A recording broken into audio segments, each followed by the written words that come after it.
Thank you for joining us for Weekdays Live with Reverend Al Sharpton. Take the time to share this broadcast right now. Tell your friends it's time to keep it real with Reverend Al. Comment your questions now in the chat or call Reverend Al Sharpton directly on air at 877-532-5797. Now stay tuned for Reverend Al. This is Reverend Al Sharpton. As you watch the broadcast, support National Action Network. Go to www.nationalactionnetwork.net and be involved. You can join, take your membership right online, www.nationalactionnetwork.net. Getting ready to start the program, but we need you to be part of the movement.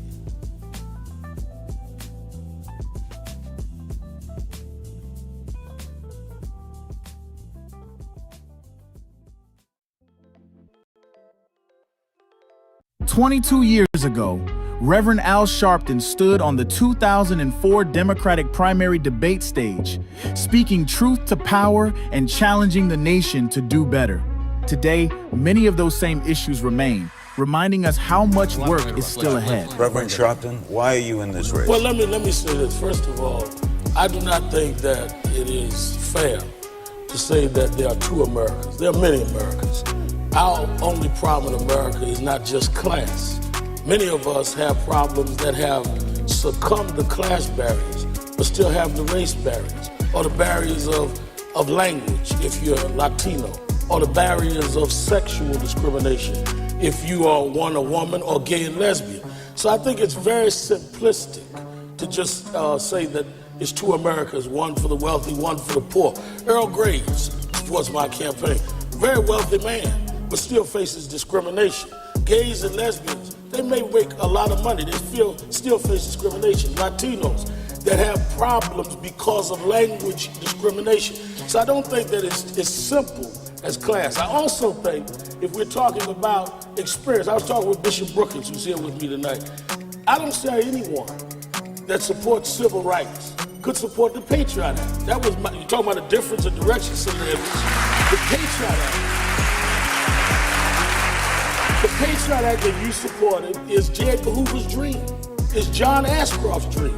We have police misconduct problems in California, Ohio, Georgia, New York, right now. And your legislation helps police get more power. So I think that we've got to really be honest if we're talking about change how and for who. That's why I'm in this race.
Robert Culp used to do a show with Bill Cosby, I Spy, and he did a documentary on breadbasket, Robert Culp. Oh, wow. You need to see that documentary. It's great. Absolutely. I lived this. I didn't read this. I lived it. I was there. You true to this? I'm true to this. Not new to this. I ain't new to this. Vote to phone choice. He was, Jack O'Dell was one of the guys that Kennedy warned Dr. King about. Say he was a communist. Okay, wow. Jack O'Dell and Stanley Leverson. And Reverend brought him in. Nobody else in the movement would deal with Jack. Reverend brought him in. Oh, yeah. Just us. It's Tuesday, April the 7th. Do you know what time it is? It's Al Sharpton's time. And for the next 3 hours, it's time to put aside all pretenses, deception, denial, or fronting. The time has come to keep it real on Keeping It Real with Reverend Al Sharpton. A very good afternoon to you all across the country. And good morning to our West Coast listeners. Welcome to those listening on Sirius XM, channel 126, The Urban View, where talk empowers and becomes action. I'm coming to you live from our National Action Network corporate headquarters in New York. For the next 3 hours, you can join the conversation on Tell It All Tuesday. Tell it all Tuesday. All you have to do is call me at 1-877-532-5797, 1-877-532-5797, and be part of Tell It All Tuesday. And a lot to talk about, a lot to tell. And let me tell you, the president is playing with danger and fire. He has given the 8 p.m. Eastern Time, U.S., for Iran to make a deal, or he says all hell's going to fall on them. They're going to cut off all of the plants for the electric units and all the energy plants, water and all. Literally, he's threatening to kill Iranian people if the Iranian dictators, royal family, that he and most of the world oppose, don't cave into him. He's going to punish the people. The Iranian government has called on people to form a human chain around the bridges and the power plants in Tehran. And it does not allow traffic to fully resume the strait if it doesn't do that. Now, this is the Strait of Hormuz. Hormuz is the fifth of the world's oil transits go through the Strait of Hormuz, 20% of the world's. And Trump is saying unless they fully resume, he's going after the bridges, the power plants, and Iran's president has said, based on Trump's threats, that he and 1.4 million people in Iran are ready to fight. And while Iran cannot match the sophistication of U.S. and Israeli weaponry or their dominance in the air, its chokehold on the strait is causing major damage to the world economy and raising pressure on Trump both at home and abroad. Now, Trump brushes off war crime concerns as he repeats the threat. He said on Monday that he's not at all concerned about committing possible war crimes as he continued to threaten destruction of Iran's bridges and power plants. Well, I'm not surprised he doesn't care about war crimes. He's been convicted of domestic crimes. Why would you think he would care about war crimes when he's a 34 convicted felon found guilty of sexual assault? Why would he care? He was found guilty of all that and became president of the United States again. Democrats seeking to upset the open seat today. They're having a special election for the seat vacated by Marjorie Taylor Greene. A black Democrat came out ahead in the runoff, but not enough to secure. No, he came ahead in the first running, not enough to secure it without a runoff. We'll be watching that. Lot to watch today, and certainly we want to talk about your views on it. You can call or you can go to the message board. I see Gloria Newsom. Is that on the message board?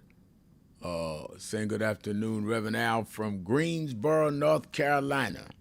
I know where Greensboro is. A&T is there. And Taniqua Wimberly saying hello on the message board. And the mayor, Mayor Rodney Jones, says it's less than 24 hours before the kickoff of the 35th National Action Network Convention, NAN 26. I got my suit ready. I don't wear my suits much, but tomorrow is an exception. Got to represent Queensbridge as a member of NAN. All right, Mr. Mayor, you can have me searching for you through the crowd to see what you in your suit. That's good. Magda de Jesus saying, hello, Reverend Sharpton. Hello, Rev, watching from Philadelphia. All right. And already a lot of people have been texting me that have got to town. The convention of NAN starts in the morning at 8 o'clock. It runs all day and all the way through Sunday. And a lot of our delegates already in town are headed this way, and I'm happy about it. There couldn't be a more, in my opinion, important time. We don't know what this man is going to do. It may come 8 o'clock and he extends it. It may come 8 o'clock and he blocks the bridges and the power plants in our Iran, and then you end up with a real full-fledged war in the Middle East. To be on the precipice of this kind of disaster ought to concern all of us. You don't know how they're going to respond. And you don't know who in this country is sympathetic with them. A lot to be concerned about. And send me your thoughts. I see Jalen Smith saying, good afternoon, Reverend Al Sharpton. My name is Jalen Smith. I listen to you every midnight at 12 midnight here in Chicago. Well, Jalen, I'm thankful for that. Keep listening. And then JD, the poet, says, good afternoon from Milwaukee, WNOV. We are going to have a state Supreme Court with 5-2 majority after tonight. Make sure you vote. All right. Thank you, JD. Make sure you vote. We could take the state legislature today in Wisconsin. Vote, vote, vote, vote. I'm glad you put that up so I could reiterate that. Harrison Purnell is saying, hello, Rev. I'm from Harlem, but I live in West Virginia. All right, well, that's a change in scenes if I ever seen one. And, of course, Cedric Cooper says the Florida General Baptist Convention is in session in Orlando. I'm getting ready to have a press conference particularly addressing the policies of Ron DeSantis and his administration. This is from Cedric Cooper. Well, really, you doing the right thing, because I can't think of a more reactionary, pre-civil rights movement mentality governor sitting on the bench right now than Ron DeSantis. If we're going to deal with all of that, we have a few governors, a few senators, a former vice president, all of them coming to the convention over the next 4 days. And I'm going to ask them questions. Those that are doing fireside, some are going to make a speech. Others are going to do a fireside chat where I ask them questions. And this is their first outing as potential presidential candidates. Aside from that, we're going to have the scholars, we're going to have the black church, we're going to have the women's usher. I mean, the whole convention is full of every area. All you have to do is go to www.nationalactionnetwork.net and you can see the whole lineup, the whole schedule. And, I told people, we were well over 10,000 pre-registered now, and we're stretching these rooms to hold everybody, and we will. But I told people I was not going to name anybody that was coming to the convention until late in the process. I didn't start naming people till week before last. And we already had pre-registered over 7,000 people. So people are not coming because of celebrity. People want to hear the information and be part of the formation of a strategy on what we do in these critical times. It is clear that we're dealing with a president that is not, in my opinion, all with us, and that has bigotry and racism as his calling cards. Whether he's playing to the crowd, people say to me, well, I don't know if he really believes that he's playing to the crowd. Whether he believes it or not, he's doing it. If somebody brutalizes you, do you care whether they meant it or not if you're the victim of the brutalization? So let's stop making excuses. What the man is doing is clear. And we need to be just as clear on the fight back. Let's take a break. I'm opening up the phones. Tell it all Tuesday. 1-877-532-5797. 1-877-532-5797. Sharpton. Keeping it real. Be right back. Keeping it real.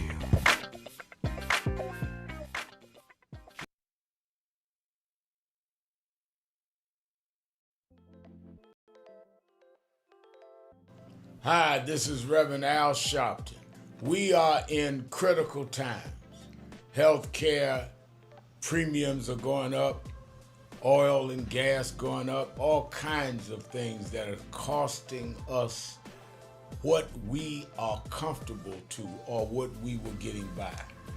That's why I am asking you to be at the National Action Network Convention, where we're going to have leading political figures, leading civil rights leaders, leading activists, leading faith leaders, leading youth activists convene at the National Action Network Convention, April the 8th through the 11th, where we are going to strategize, hear the plenary sessions, question, and come out with how we back up this whole retrenchment of our rights and our ability to live. It's not just about rhetoric, it's about a strategy and get results.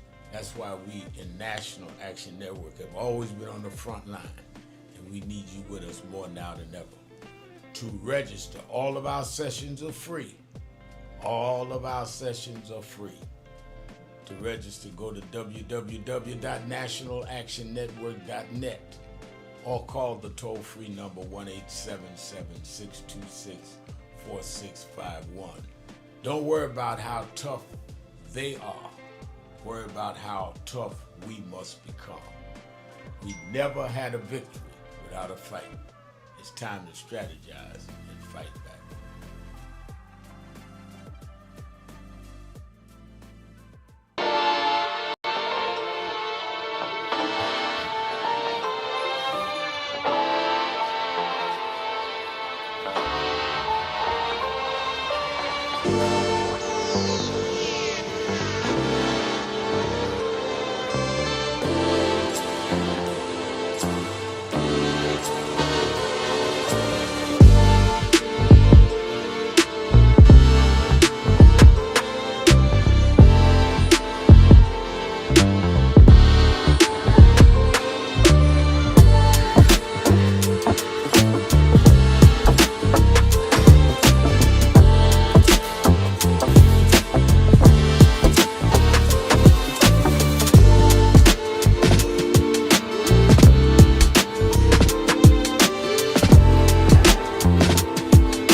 dreamers in many cases have reversed and tried to turn it into a nightmare. We come to Wall Street rather than Washington this year to let them know you can try to turn back the clock, but you can't turn back time. We gonna keep the dream alive on Wall Street.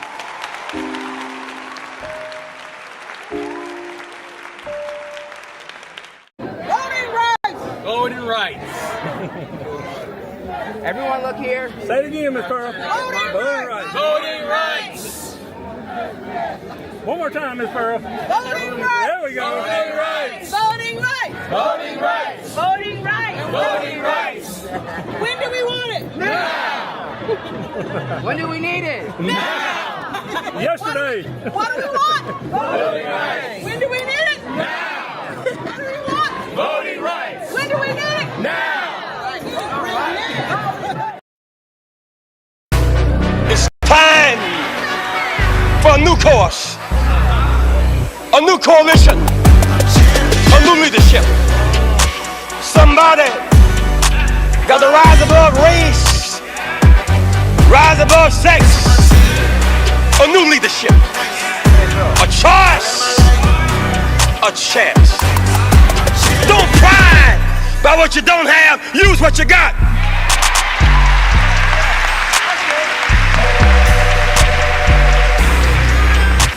Everybody in town was scared of Goliath. We got more and more folk and fewer services. We cannot stop. We got to rise on higher. Little David. Little David. Little David. Took off his unnecessary garments. Little David. Didn't want to get weighted down with a lot of foolishness. Little David. Took what God gave him, a slingshot and a God biscuit, a rock.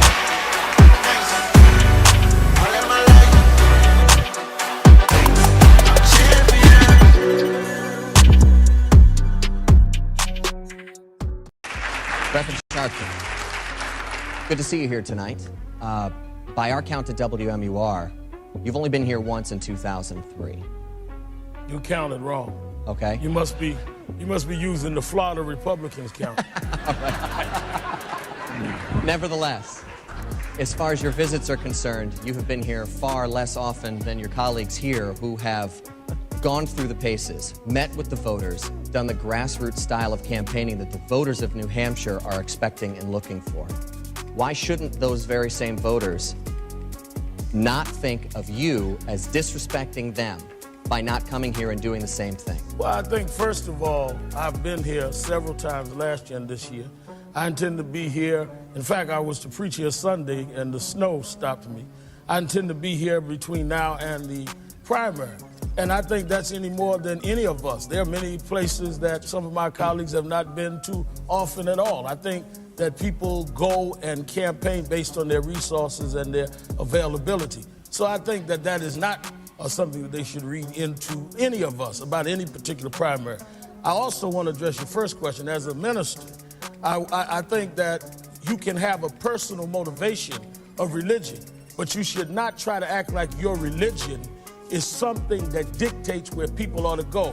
I pray every day. I can assure you in my talks with God, he is not a registered member of the right wing of the Republican Party. Today, many of those same challenges still remain that Reverend Al Sharpton stood on the 2004 Democratic primary debate stage and spoke about, a clear reminder that the work is far from over. For over 35 years, the commitment to justice has remained strong. The fight continues, the voice is steady, and the mission moves forward. It's been a long time coming, but I know 1968, Dr. Martin Luther King was killed in Memphis, Tennessee. And it has been the commitment of National Action Network to always, in the month he was killed, to let them know they killed the dreamer. I have a dream today. They can't kill the dreamer.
I got 5 phone calls. I'm just not getting them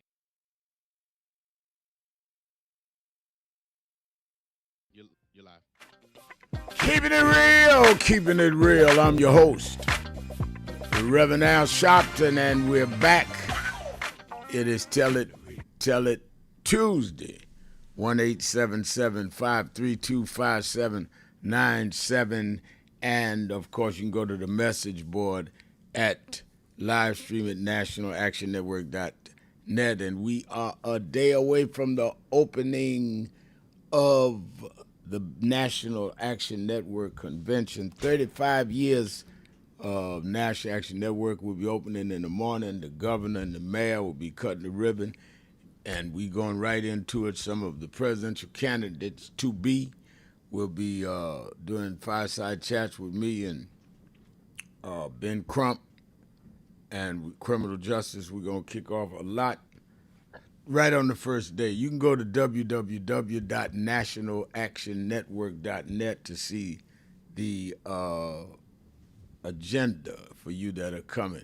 Let me, on the message board, Maureen Moforte, the great leader of our Chicago, Illinois chapter, says, afternoon, President Martise Chisholm of Greater Nan, Memphis chapter, and Maureen Forte from National Action Network Chicago chapter have been here for the convention since Monday, April 6th, helping to organize and welcome everyone. Wonderful. I didn't know Maureen and Martise was in town. Yeah, well, I'm coming. I'll be over at the convention site right after I get off the air. And we got the kind of leaders, Maureen and Martise are the kind of leaders that just get busy, get right in there. And Maureen is a relative niece of Reverend Fred Shuttlesworth, who was the leader and inspirer of the Birmingham movement in the 60s that led to the 64 Civil Rights Act. And so it's in her blood, and she's serious about it. I'm so glad she's on our team and has been. All right, let's go to the phones. Let's start with Demetrius in Cleveland, Ohio. Demetrius, you're keeping it real with Al Sharpton. Yes, thank you, Reverend Sharpton, for letting me speak. I just have a few topics to speak on. So first of all, what's going on today in the Middle East with Iran is very important. But it's also important, I heard on the news, that the nation of Congo agreed, I guess, with this administration, American administration, to accept, the immigrants that they're going to arrest.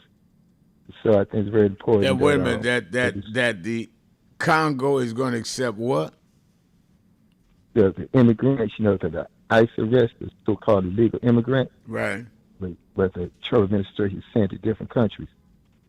So, with all this going on around the world, it's important that people stay on point. What the administration still is trying to do is send immigrants to different countries instead of sending back to the country they came from. If that's if they really are illegal immigrants. So that's just really devastation, to send people to a place they're not familiar with. And if I recall right, I believe the court ruled that he wasn't able to do that, but because the war in Iran is going on, it can be covered up what he still is doing. And also I'd like to mention concerning the war of Iran with Iran, his deadline for tonight. To me, he's treating Iran the way the United States treated Japan. They dropped a bomb on Japan. Iran haven't done anything warned for their country to be completely destroyed, according to Donald Trump, by destroying the infrastructure. What will destroy people's ability, to have food, to have electricity, to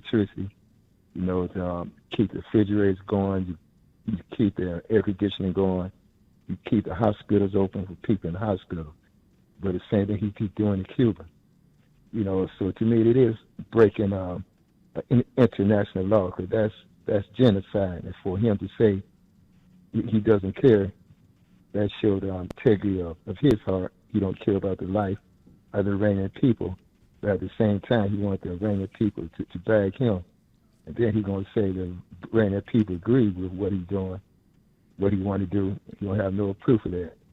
It's just something that shows his cold-heartedness of it, especially when he said concerning Islam, you know, when he over the weekend. He mocked Islam after threatening to kill everybody there if they don't follow or to drop hell on them. And then he says, all praise to Allah, mocking their religion. I've never heard of a president of the United States. It is amazing to me.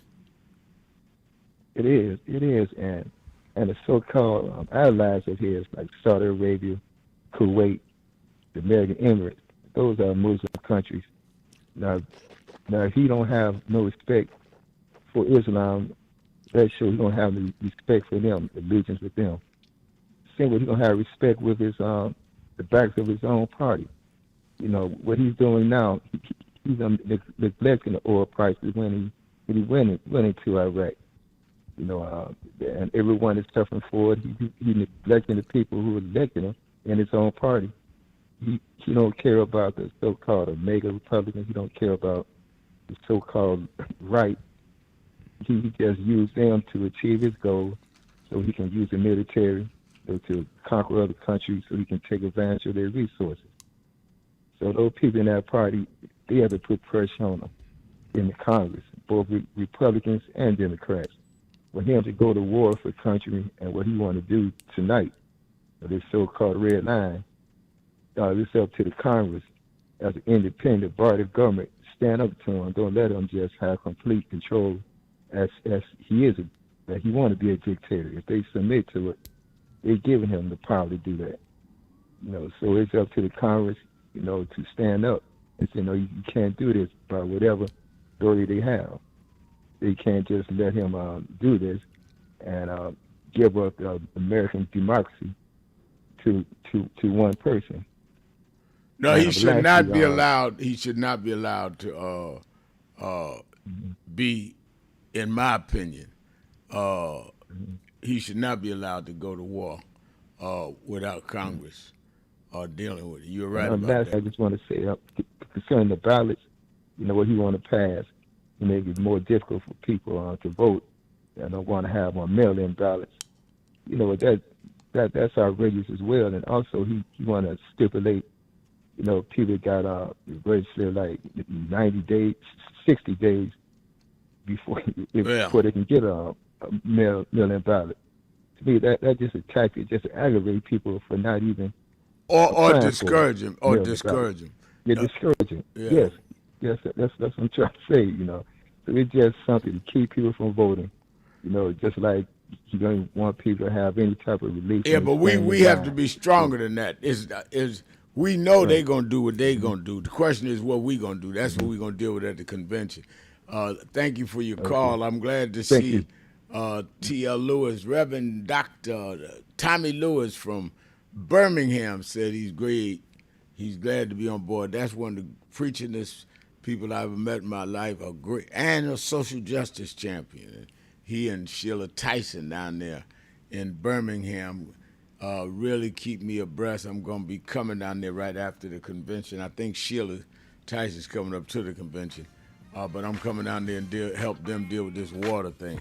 But the legendary Tommy Lewis, I'm so happy that he is on board. Let's take a break. We'll be right back. More of you on the phones, 1-877-532-5797, Sharpton, keeping it real. Be right back. Keeping it real.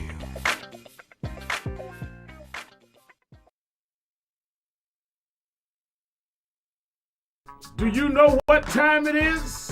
It's Al Sharpton time. It's time to put aside all pretenses, deception, denial, or fronting. The time has come to keep it real on Keeping It Real with Reverend Al Sharpton. You need to keep it real with Reverend Al Sharpton right here on Uber TV. Reverend Al Sharpton, and we're back 1-877-532-5797. 1-877-532-5797. Let's go back to the phone. Attorney Jennifer Jones Austin is.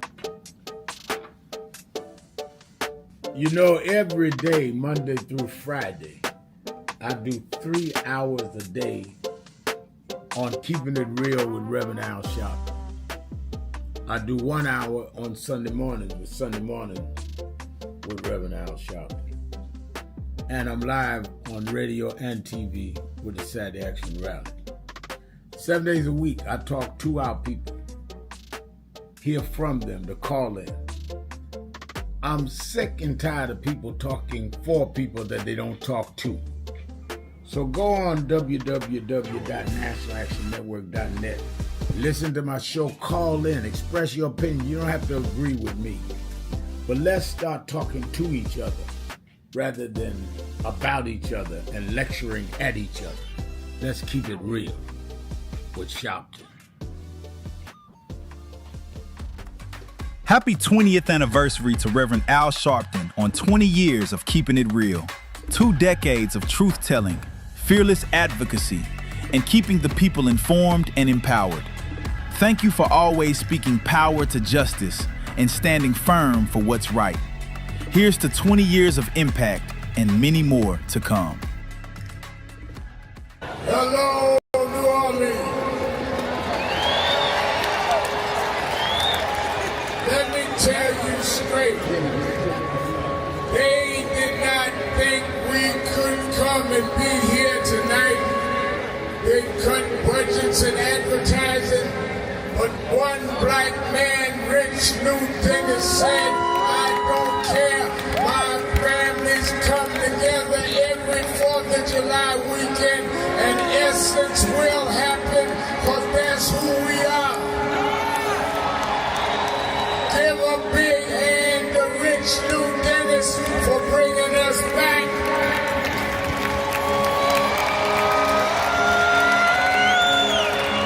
Why do we come? Because the essence of who we are is essential to what made this nation. We built this nation. We made this nation. We created the essential dollars that this nation lives off of. We don't care what bill they pass. We will not back up. We will not back down. We will not give in. We will not be chased out. We don't care who's in the White House. We will organize our house by house.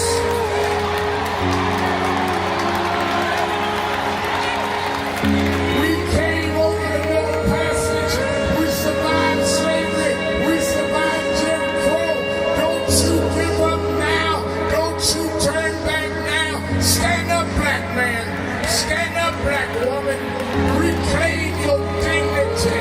Reclaim your place.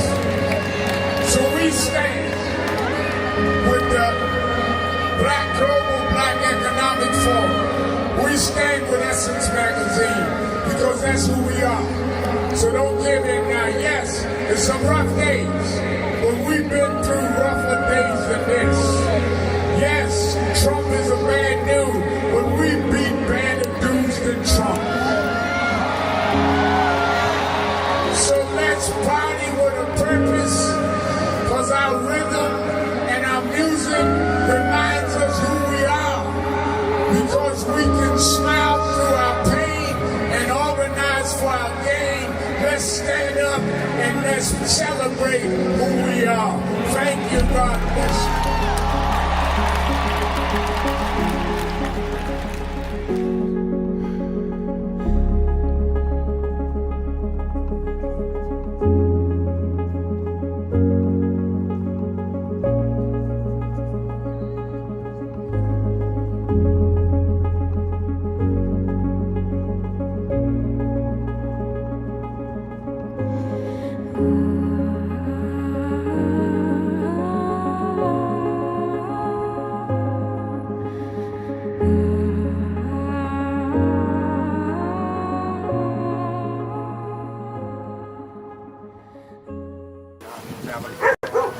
So we just wanted to greet you all and thank you for allowing us in. Yes, sir. We was here. They were on the plantation. Our family was on the plantation. Wow. And that's, of course, that's the slave house. That's one of the slave houses. Sir, it's been 13 years. That's right. Good to How see you been? Doing fine. Good.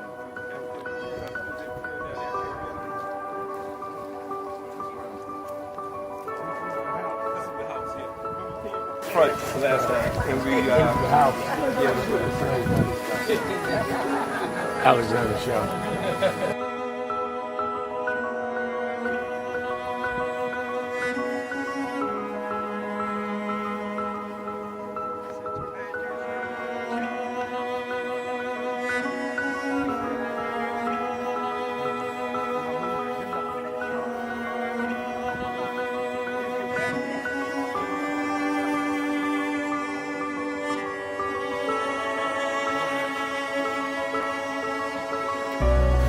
How many slaves were staying there? I have no idea.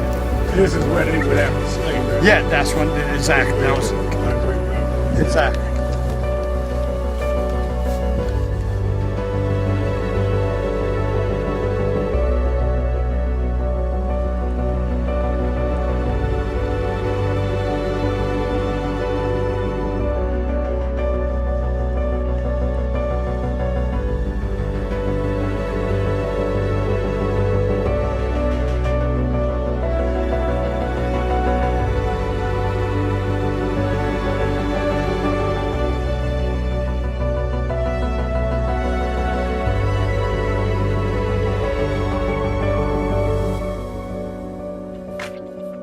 I'm your host, Reverend Al Sharpton, and we're back. And don't forget, watch Politics Nation with Al Sharpton, live at 5 every Saturday and Sunday, 5 p.m. Eastern Time. And you know it's going to be hot and heavy this weekend. I'm going to have everybody on to deal with where we are with Iran and say, wait a minute, where we are with voting rights, where we are with the Affordable Care Act, and nobody's talking about it. Unfortunately, but us. I'm going to be coming right out of the convention, dealing with this, dealing with some of the governors and senators and all that was there. Don't miss the climax this weekend on Politics Nation with Al Sharpton, live at 5 on MS Now. You need to be there. And, of course, you that attend the Saturday Action Rally from around the country, you that are coming to the convention, we're doing Saturday Action Rally right there in the hotel. Sheraton Hotel to be live 9 a.m. to 11 a.m. on our National Action Network.net, on YouTube /NAN, on Facebook, and on Impact Television. All right, make sure you are with us. Let's go back to the phone. Let me go to Chicago to my dear friend, the beloved Miss Eunice. Miss Eunice? Good afternoon, Rev. How are you today? I'm doing fine. How are you? I'm doing well. Reverend, I've just been thinking, what does it profit a man to gain the whole world and lose his own soul? Now, 47, the man who holds the highest office in the country, is as dangerous as they come. And he has to be stopped.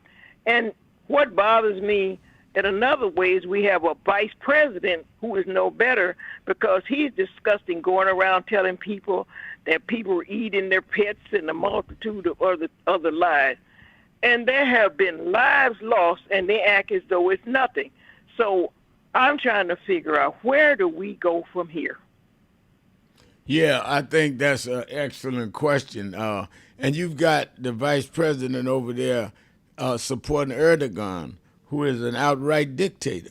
I mean, they're not even trying to cover Miss Eunice where they are. They're just straight out totalitarian.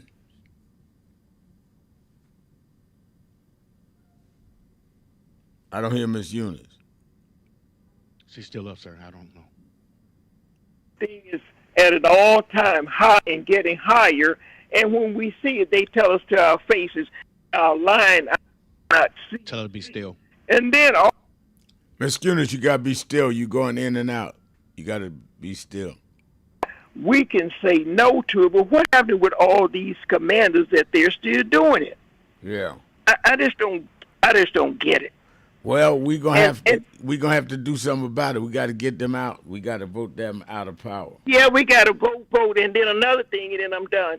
I heard a black woman say on Saturday on the radio station here, she said the reason she likes Trump because he keeps his word. You mean murdering people and lying, and that's what you like about Trump? God help us all, and thank you for taking my call. All right, and always good to hear your voice. Let's go to Ron in Hamilton Fields, California. Ron. Yes, brother. Yes. Yes. I would like to say this that I understand that we have a lot of Democrats come to your events. I want to know why you don't invite Republicans to your events. I invite them. They won't come. Some have come. I won't say they won't come. Some have come. Newt Gingrich has spoken at our convention. Sean Hannity, Bill O'Reilly. Many of them have come. This new set with Trump, for whatever reason, is afraid to come. Well, at least you have to try so the people can hear. I just told you that I invited them. I just told you that I invited them. There's nothing else I can do but invite them, as I invited Sean Hannity, and he came. I invited Newt Gingrich, and he came. All I can do is invite him. That's all I do with Democrats is invite them. I mean, Republicans. I just answered you, brother. I just told you, Newt Gingrich, who was the Speaker, Republican of the House. Sean Hannity, big Republican broadcaster. Bill O'Reilly, big Republican. They are Republican, and they accepted, and they came. The ones that are in there now, Donald Trump has been to our convention twice. So I don't know what you're talking about. The pack. I'm talking about currently. Well, you should ask him why he used to come and don't come now. He's welcome to come now. We invite all of them. I think you should call them. I know recently you said you wasn't inviting the, you won't invite no Republicans. I remember you said now that. You are misleading the statement. That is not true. I've never said that. Could never say that. I have Republicans as members of the network. They just disagree sometimes with the policies of things. I would never say that. Yeah, but I understand you're a diehard Republican. Wait a minute. Now you keep switching up. First of all, you said we didn't invite nobody. When I just gave you examples of where we did invite and people came, then you switched to I said that we wouldn't invite nobody. When I caught you on that and said that's not true, we sent out to everybody and we do now. Now you're saying, oh, I'm a diehard. Why don't you get your story straight before you call? Because you're all over the place. Thank you for your call.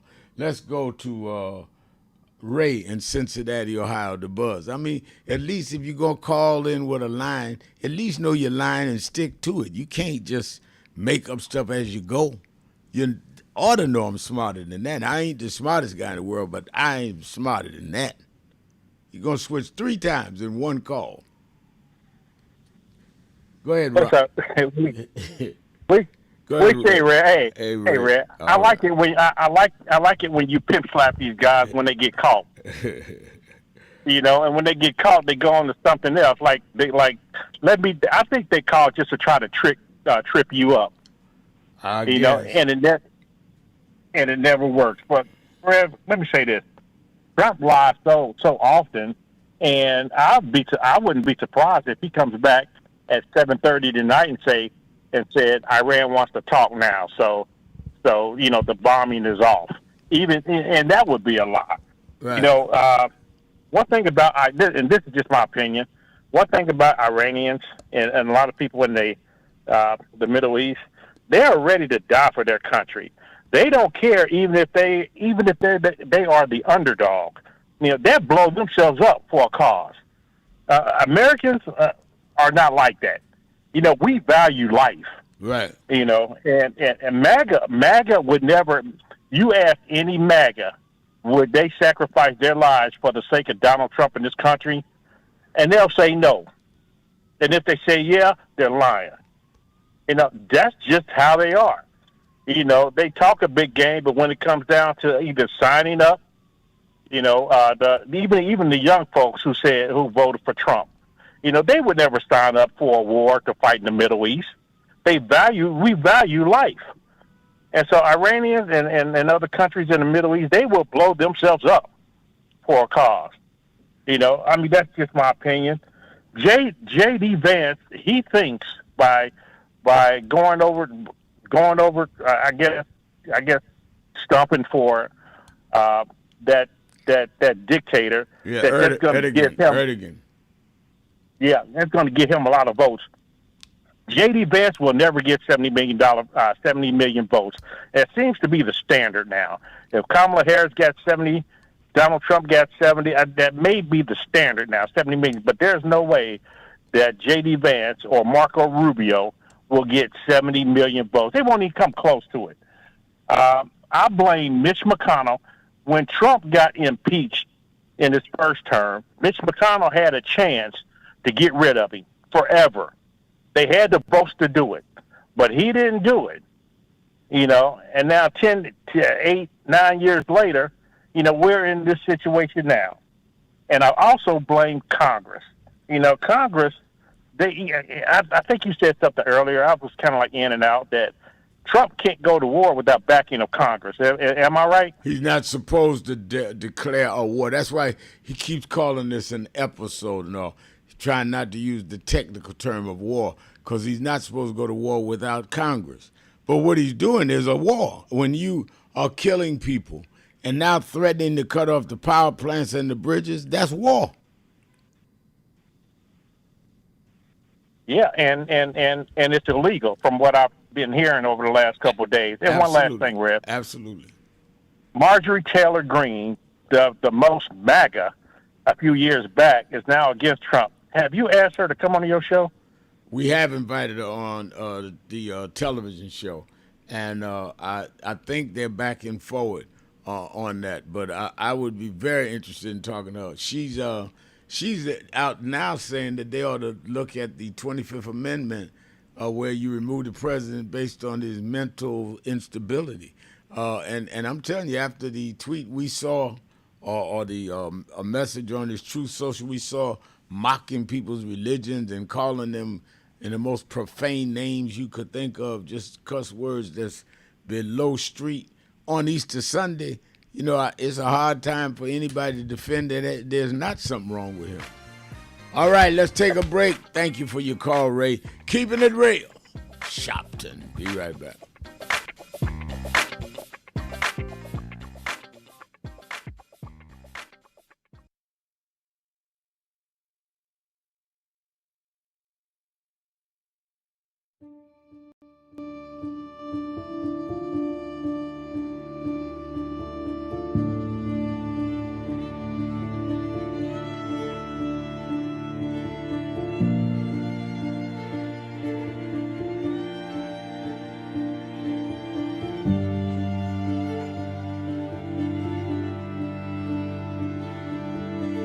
Robert Culp used to do a show with Bill Cosby, I Spy, and he did a documentary on breadbasket, Robert Culp.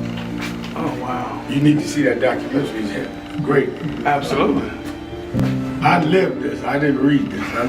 I was there. You true to this? I'm true to this. Not new to this. I ain't new to this. Vote to phone Troy. He was, Jack O'Dell was one of the guys that Kennedy warned Dr. King about. He said he was a communist. Okay, wow.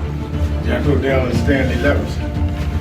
And Reverend brought him in. Nobody else in the movie would deal with Jack. Reverend brought him in. Oh, yeah. Sure. Just us. Just us. But there's stories behind all of it. It didn't just happen. But I am somebody. I may be on welfare, but I am somebody. I may be in jail, but I am somebody. I may be an educator, but I am somebody. I am black, beautiful, proud. I must be respected. I must be protected.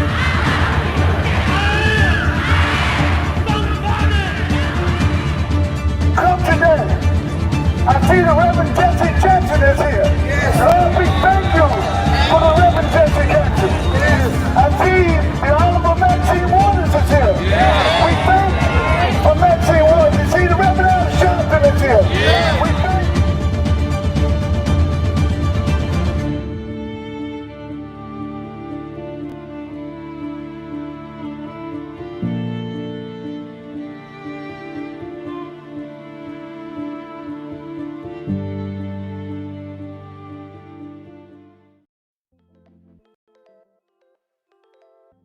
Hi, this is Reverend Al Sharpton. We are in critical times. Healthcare premiums are going up, oil and gas going up, all kinds of things that are costing us what we are comfortable to or what we were getting by.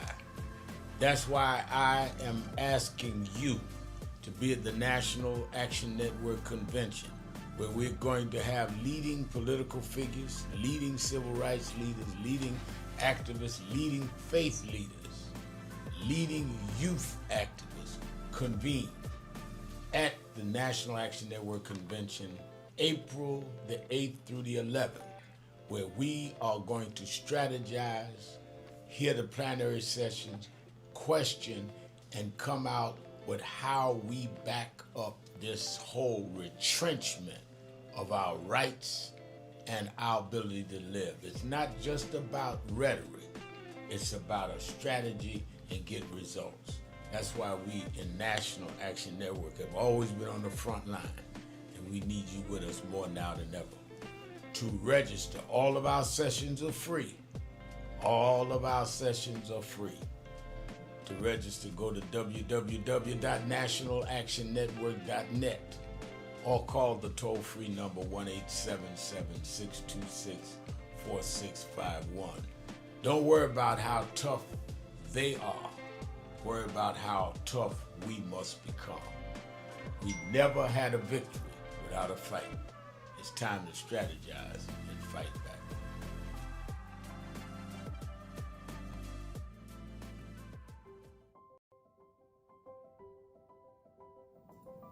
Hi, it's Reverend Al Sharpton, President and founder of National Action Network.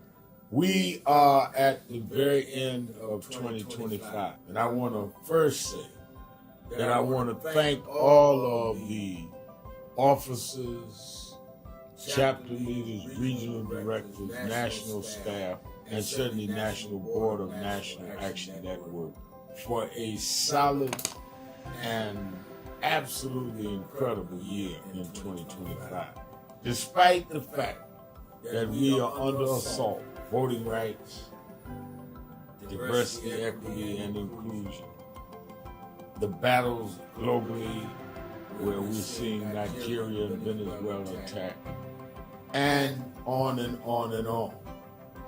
We have been steadfast as an activist organization in the tradition of Dr. King. We started the year with a national call that thousands responded to, and we were in Washington on our side of town while Trump was being inaugurated on the other side of town. And we made a pledge. We told people to lift their hand and make the pledge. And we kept that pledge to work all year to keep the dream alive. And that led into when Trump went after DEI, we supported some that were boycotting, and we started boycotting, something that had never happened. We said we're going to go buy from those that have committed to keep DEI, and went in several cities around Costco and Sharpton. We've now bought stock in other companies. We're going to shareholder meeting and demand they continue DEI. We've had a sensational National Action Network convention covering the span of activity, from political empowerment to education, to how we deal with the Black church, how we deal with Black women development that has to deal with both discrimination based on gender and race. And of course, we came to Wall Street by the thousands and marched in late summer on the anniversary of the March on Washington. And people thought you could not get people out, and they came from all over the country. And we marched on Wall Street and had an enormous turnout. The only mass black-led march this year. We had a lot of protests, a lot of marches. I salute all No Kings marches and all. But the Black Organization March, they welcomed everybody. We had white, black, everybody there. Was our march on Wall Street in August. And then our Triumph Award and on into our fall agenda of organizing, mobilizing. We've expanded. We've started chapters in about 12 new cities. So I am proud of what we've done this year, but it's only the beginning because our very rights are under attack, and they're not even being quiet about it. They want to revoke the Voting Rights Act. Section 2 may fall with this bill. They want to end the Civil Rights Act of 64. That's what the end of DEI is about. So let us be more alert and active than ever. History will decide whether the civil rights gains of the 50s and 60s died in the 2020s. That's on your watch and mine. So if we've got to march, we have to protest, we have to lobby, we have to rally, whatever we need to do, we need to put our shoulder to the wheel more than ever. I'm going to lay out a plan on King Day, both in Harlem at our annual event and in Washington at our annual Martin Luther King Day breakfast that we do in D.C. We do two cities that day. And then, of course, all roads lead to New York to paper for our convention. We had, as I said, the largest attended convention last year in 2025. It needs to be more this year because our very existence is at stake. We also are closing our negotiations on a new headquarters, our national headquarters that befit our mission. I'm so excited about it, but I can't give you details. We're just about ready to sign the contract, but it will be something that will last longer than many of our lifetimes. So we came alive in 25, despite a hostile administration, despite the fact that a lot of people were intimidated and spooked into silence. We came alive in 25. Now we have to straighten out tricks in 26. I need you, we need each other. Let's do this. All these tricks, don't forget, Trump only won by 1. Keeping it real, keeping it real. Trying to act like he has I'm your host, Reverend Al Sharpton, and we're back. 1-877-532-5797, 1-877-532-5797. And of course, we are taking your calls on Tell It All Tuesday, and many in the commercial break. I'm getting all kind of text messages and calls of people who are already in New York from all over the country for National Action Network's convention. It kicks off 8:30 tomorrow morning at the Sheraton, and I'm telling you, Lottie Dottie and everybody is on their way, and all of the potential unannounced but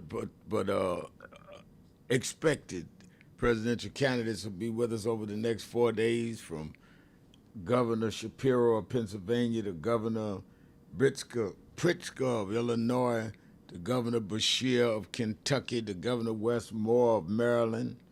All of them are on their way to New York. Former Vice President Kamala Harris, Senator Mike Kelly of Arizona, Senator Cory Booker, on and on. And then you've got everybody from Billy Porter, the entertainer, Jennifer Lewis, the actress, then Michael Eric Dyson doing our scholars panel. We have Sir Simon Woolley flying in from London, dealing with our Pan-African panel and reparations. our youth panel, our civil rights leaders panel, on and on and on. You can go look at the schedule, all free. And we hope to come out of there, as we do every year, with a real plan for what we're going to do the next 12 months. I cannot speak for other groups. I cannot speak for other people. But I can speak for what I intend to do. And I can speak to National Action Network as we convene and what we are trying to do.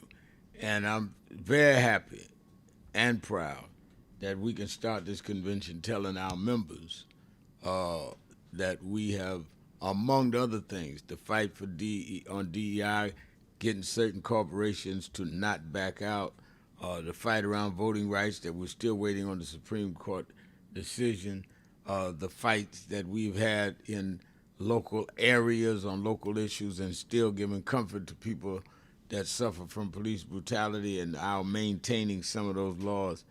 And I can also say that we have purchased the national headquarters. And I wanted so much to get that done, close that, raise it. It's going to cost around $7 million all told, but we were able to get it. Now we got to pay the mortgage off, but we got enough down to get it financed, and ask our people, including listeners around, to do that. We wanted an independent building. This 5 stories with a theater for our rallies and all, and right in Harlem, right in the middle of Harlem, 124th Street, Morningside Drive. And we have closed on it, and I can report that to the convention, which also is a signal that we don't intend to go anywhere. You know, I've said a long time that I am going to get the organization on its legs, and I'm moving on because I want to build a civil rights museum before I'm through. And but if I did not believe the organization could last, I wouldn't be buying a building. I'd just keep renting. So it gives a sense of permanence. When you join National Action Network, you join something that's going to be here for a lifetime and fight these issues for a lifetime. Whether I'm president or not, my job is to get it up, establish it, and cement it. And that's part of what I'm doing with the building. It'll be somebody else's job to bring it the next way, he or she. Because movement's about continuity and learning from the generation ahead of you, like I learned from Rem William Jones and Rem Jesse Jackson, and sharing with the generation behind you and keep it going. None of us going to do it all. None of us should do it all. None of us could do it all. But if you do your part, that's enough. And I'm proud because we're able to do this without one dime of federal, state, or city money. We've raised all our money for these 35 years, including getting enough to buy this historic firehouse in Harlem. And now we have chapters all over the country, regional chapters that we rent our office space. We're going to own all of that. In the area of, in the age rather, of gentrification, as the New York Times quote us saying, we are showing the opposite of gentrification. We're planting roots down in Harlem where they're trying to get everybody out of Harlem. Let's go to Brother Jacob in Philadelphia, WURD, the word. Jacob. Peace be unto you, Reverend Al, and your worldwide audience, man. Look, Reverend Al, you know, I pray that God bless the NAN convention to be the best to date, man, because who you just named and all that, man, that's going to be all right, you know. And as far as the building, you know how they have a deed burning at the church. Yeah. Where you go to church and they say we can burn the deed now because we own it, right? Right. We should be able to have a ceremony next year to burn the deed, okay? And that should be a good celebration right there. You know, Black History Month is over, Reverend Al, but here at WURD here in Philadelphia, Black History every day with us, right? And this space program, what they calling it, the Artemis 2, I think it's the name, you know, that. Yeah, you know, Artemis 2, yeah. They on the way back Okay. from going to the furthest point past the moon. Yeah. Yes, record breaking. Look, black people, we all up in that. From the astronaut that's on the ship, and I hope that people get the comments that he made while he was up there. Man, that was beautiful, and may God guide them back. But from him to the women that was in Hidden Figures, right?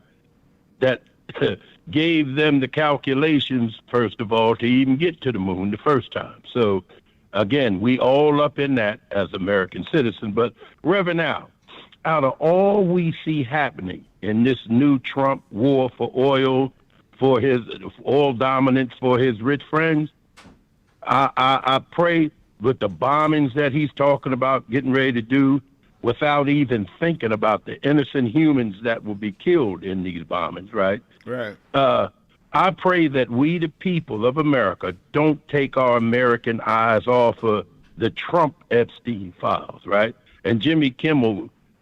See, and when I be reading and looking at stories that say that Trump's name is in there from thousands of times to 1 million times, that's your files too, bro, right? Yeah. Imagine you got some files where me or your name is in it over 1 million times, but yet we don't want to be associated with them files, whatever is in the files, right? So yes, let us not take our eyes off of the Trump Epstein files. And lastly, if I could speak to the people of the streets, you know what I mean? Because you got a worldwide audience, but from the brothers and sisters who came from the street, I say it like this, Reverend Al. Reverend Al be keeping it real, right? You don't be putting no cut on stuff. We getting uncut, pure truth here, right? It ain't been stepped on, right? It's got that comeback appeal with it. And I'll lastly say, and y'all know this, man, but keep on doing what you do, Reverend Al. We need you. And just, what can we say? We just thankful to the Creator that we got a brother from ourselves that's not only for his people, but for humankind. You know what I'm saying? We need that. Thank you, Rev. I appreciate your call. Thank you for your call. Let's go to Disco Brian in Philadelphia, Pennsylvania. The word WURD. Disco Brian. Once again, you're keeping it real with Al Sharpton. Hey, Rev. Once again, an honor to be followed or to follow Brother Jacob here in Philly. And Rev, I'm sure you've heard about it. I think you talked about it a little bit yesterday. But what crushes my soul is a certain black rapper who wore the White Lives Matter T-shirt beside his friend Candace Owens. The black rapper who called Harriet Tubman a sellout and said slavery was a choice, and designed a diamond-encrusted swastika and bragged about it beside his friend Nick Fuentes, and proclaimed his love of Putin and Trump and his love of Hitler. That black rapper, that American black rapper, is barred from entering the UK and many other countries due to his love of fascism. But here, as you, I think, mentioned in the opening yesterday, Rev, he's selling out amphitheaters. So my question for you today, Rev, is: have I misread history? Do you know of a time, Rev, when fascism, the European kind, or the kind that Europe modeled it after here in the U.S., what was called Jim Crow, were those legal entities ever a good deal for black Americans, Rev? Not to my recollection. I mean, be specific. I'll be specific, Rev.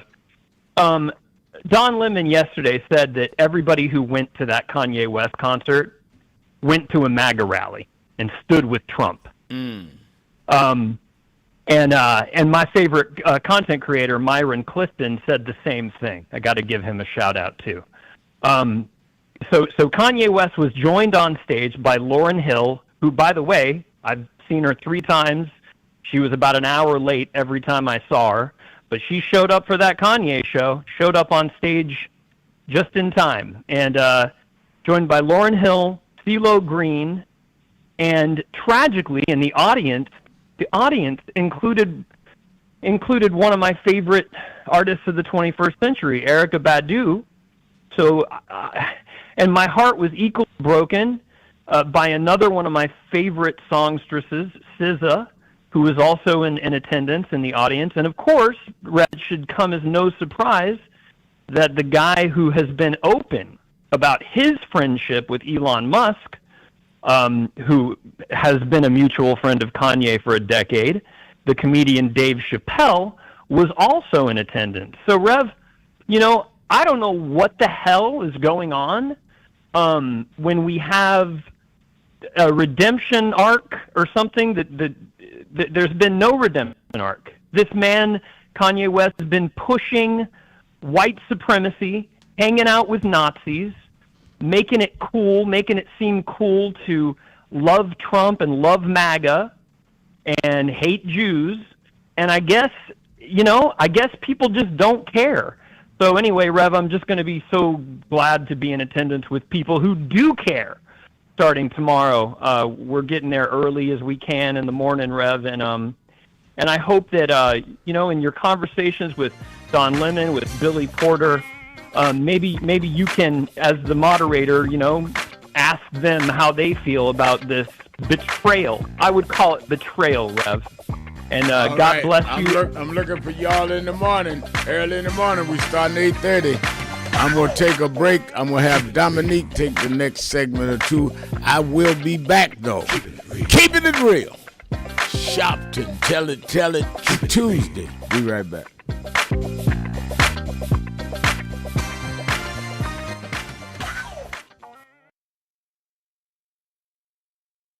It's been a long time coming, but I'm 1968, Dr. Martin Luther King was killed in Memphis, Tennessee. And it has been the commitment of National Action Network to always, in the month he was killed, to let them know they killed the dreamer. I have a dream today. They can't kill the dreamer.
I want to talk to you. I want to talk to you. Just break.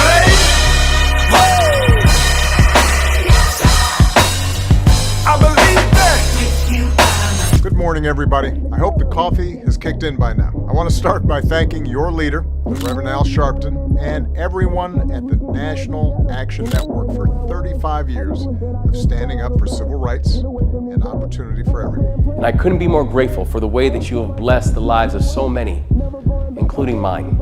As we look today on King Day, let us not forget that we had to struggle to even have this day. They did not wake up one morning and say, let's give a federal holiday to Martin Luther King. People petitioned, people marched.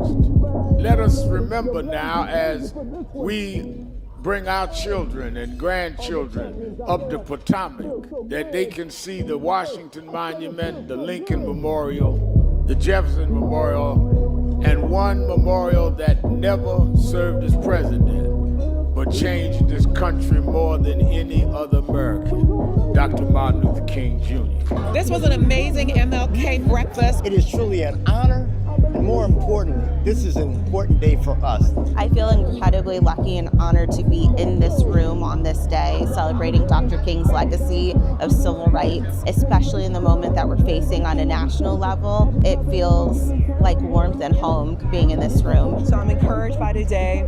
I'm encouraged that we're getting out, we're protesting, but more needs to be done. We need to lean in. And let's keep fighting because the job is not done here. And I just feel so honored to get this award. It's not about getting an award, it's about doing the work. And let's keep up with the work.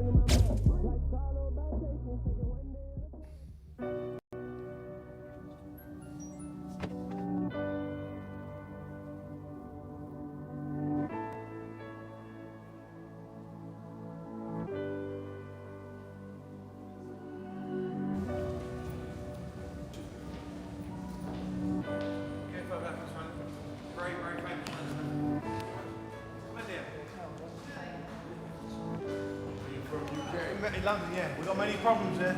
We need you over our side. Yeah, you're invited anytime, please. Whenever you want to come. There we go. Guys! What's up, Doc?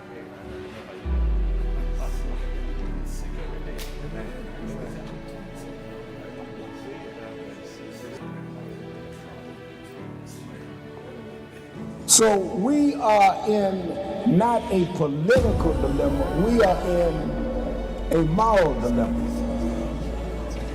And if the black church does not come with a prophetic voice, then who's going to do it? We can go through all the data, all the statistics, all we're going through in the workshops, but the question is, where is the action going to be? We all believe in Jesus.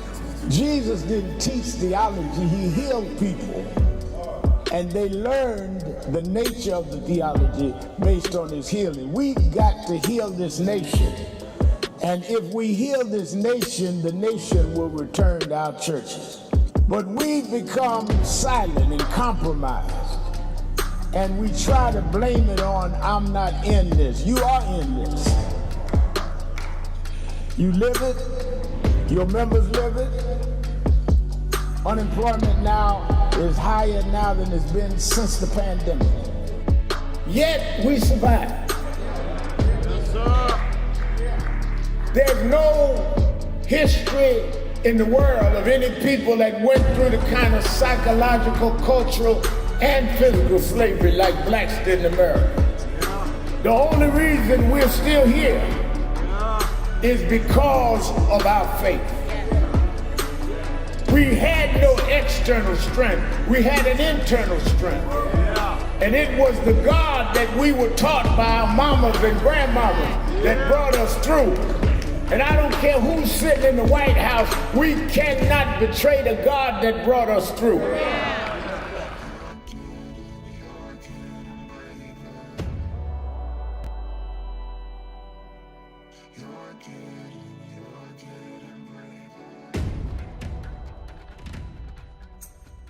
Many people cannot focus because they have not really come to terms with their calling and life purpose. In order to focus, you must also be clear on what you're focusing on. So if you're not clear on your purpose, if you're not clear on your life's calling, then focus on seeking that. Because if you just read the ways and roads you traveled that you didn't even choose, that were sort of just laid out for you by God, in that it's telling you, speaking to you about what your purpose is and what you were born to do and be. I learned the things that I didn't plan had to be planned by God, and God's plan was directed toward God's purpose in my life. And I focus on that. Not focus on what others do, not focus on how well they're doing or bad they're doing, but focus on whether I'm in line and aligned with what I'm supposed to be about. And in order to move straight ahead, you have to be focused on the path you're running on. Keep hope alive. Keep hope alive. Keep hope alive on tomorrow night and beyond. Young America, hold your head high now. We can win. You must never stop dreaming. Face reality, yes, but don't stop with the way things are. Dream of things as they ought to be. Dream. Face pain, but love, hope, faith, and dreams will help you rise above the pain.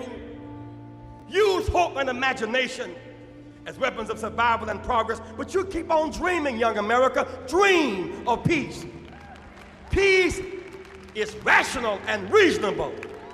War is irrational in this age and unwinnable. Dream of teachers who teach for life and not for living. Dream of doctors who are concerned more about public health than private wealth. Dream of lawyers more concerned about justice and the judgeship. Dream of preachers who are concerned more about prophecy than profiteering. Dream on the high road with sound values. You must never surrender to inequality. Women.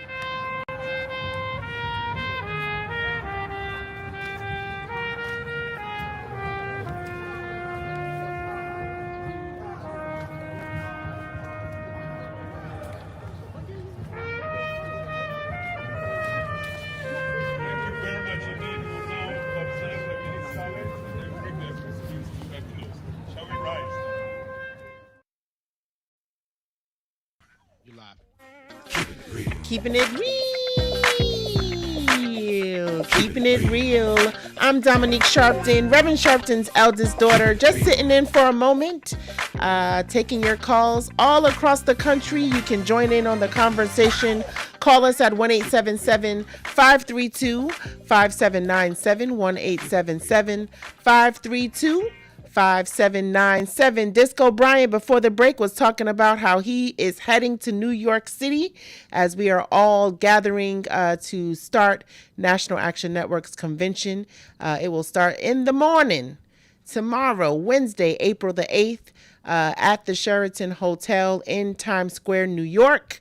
So we know that a lot of people are on their way to New York City, and we want to see you in the house as we start the convention in the morning, 7:30 in the morning, 7:30 a.m. So those who are traveling can get there early and register and get on inside, because we got a lot going on starting tomorrow as we kick off NAN's convention. Want to see you in the house, and you still have time to register if you haven't already. But all we ask you to do is register. Get on the roll. 1-877-532-5797. You can go to the website actually now. Those on the message board that's talking to us, I see you, and good afternoon to all of you. I look forward to seeing you as well at the convention. But you can go to the website at nationalactionnetwork.net right now and make sure that you are registered to join us in the morning as we are laying out the action agenda. What are we going to do around so many things that we care about, so many things that have transpired, and we know that we are moving forward and we're doing the work, and we've got to convene to really lay that action agenda out.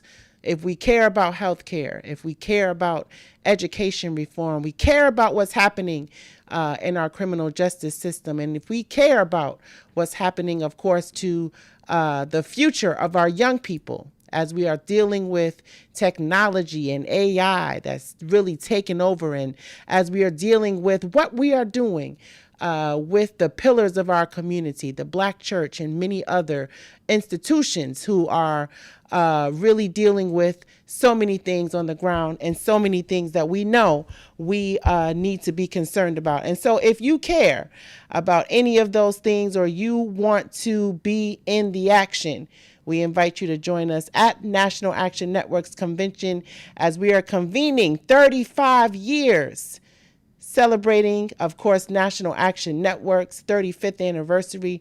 But also, as Reverend Sharpton says all the time, we are straightening out tricks in 2026. Looking forward to seeing y'all there. Let's go to Miss Eunice. I am very excited to talk to Miss Eunice this afternoon. Miss Eunice listening to us from Chicago. Oh, I'm sorry, Rev. Probably got to her already. Eunice, you there? Hello? Hello there. Well, I Hi, see you Dominique? holding on. Yes. Hello, Miss Eunice. You're keeping it real. Good afternoon. I just wanted to say hello to you. I know that. Miss Eunice hung up. Oh, okay. Miss Eunice did hang up. Thank you so much. So who's on? Hello, beloved. Hi. Who's Dominique this? Soretta, Yes. how are you? All right. Well. Miss Soretta, is God this bless the your Soretta McKnight? If I'm talking to the Dominique Dr. Evangelist Extravagant Soretta McKnight, a longtime activist, definitely a shero and warrior in our community. Those of us who are in New York City know the historic, iconic Soretta McKnight. Good afternoon. How are you, my darling? Good afternoon, beloved. Listen, I've been listening periodically and what have you, but I have to shout out. I just want to give a couple of shout outs. One to the sisterhood that has been standing in National Action Network all this time, to you and Ashley as legacy and legacy living, and knowing that our young people certainly are in good hands. Proud to have been with your dad and mom for the 35 years in the network, and I have to shout out Teresa Freeman Johnson and Bev Austin up in glory, along with Noretta Ray. There were so many who started and are no longer here. So in memoriam, I just wanted to shout them out, Neek, and I also wanted to encourage your dad to stay the course. He's doing the work. He was built for this time, and certainly this convention, it's not about so much for me who the folk are who are going to be there, except those of us who are going to be there doing the work. It's nice to have headliners, quote unquote, but the headline is justice. And the idea that there will be a new permanent house of justice that will be owned by the people, for the people, is just absolutely exciting. I'm loving it. I'm loving the idea of the convention. And tell your dad I called to holler. Tell your mom I called to holler, and I will see you over the next few days. All right, that's I mean, great. You were a baby. I look at you now. You're a mother. Yeah. You're an activist. You're a producer. You're all those things. So legacy lives. You Legacy and lives. Ashley. So proud of you, beloved. Thank you so much. I look forward to seeing you this week at National Action Network's convention in New York. I remember, of course, you, as you mentioned, as I grew up, of course, at National Action Network, and there always were very strong women in the network. And we've got to pay homage, of course, and credit to the women of the movement. Those in the past who women weren't always acknowledged, right? Women weren't always encouraged to even lead or to be in charge or to step out in front. And so it is very important. Reverend Sharpton takes that very seriously, and making sure we have our senior vice president of National Action Network, Ebony Riley Harvey, who is a woman. The vice chairman of National Action Network's board is a woman. And so there are women who, of course, have, stepped up and elevated in leadership. And we certainly want to always pay homage to the incredible sacrifice that women have paved and made, of course, in the movement, and in continuing and making sure that, we had a backbone, of course, to stand on, doing the work. And so definitely want to pay homage to sisters like you, Dr. Soretta McKnight, who stood the course for many, many years, and who were always there, willing and able and committed to really standing up and standing with others to make sure that our voices was amplified, and of course our mission was, of course, amplified in action. So thank you so much. Looking forward to seeing you in New York at the Sheraton at National Action Network's convention. I believe, Woody, are you holding on from Philadelphia, or did we get to Woody?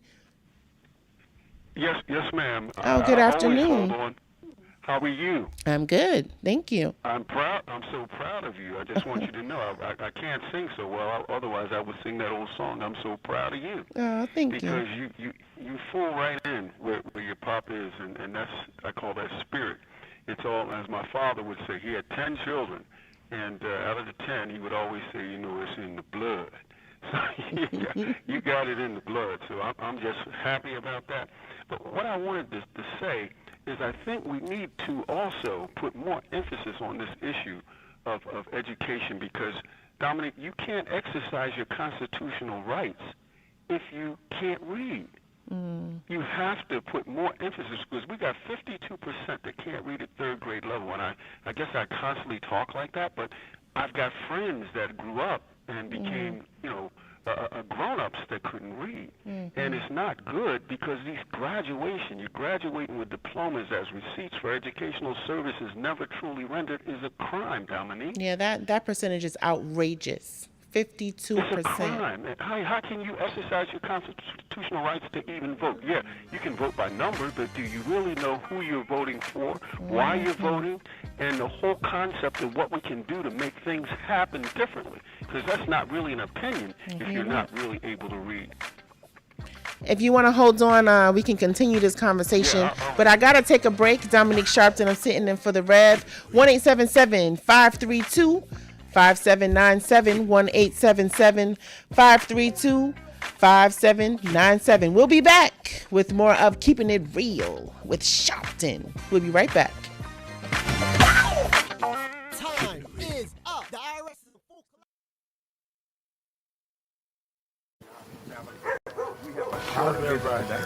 So we just wanted to greet you all and thank you for allowing us in. Yes, sir. We was here. They were on the plantation. Our family was on the plantation. Wow. And that's, of course, that's the slave house. It was one of the slave houses.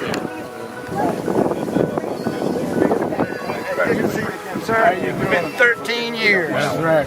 Good to How see you been? Doing fine. Good.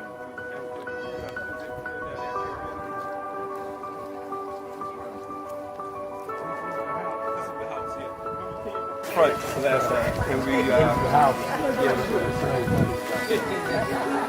Alexander Shelton.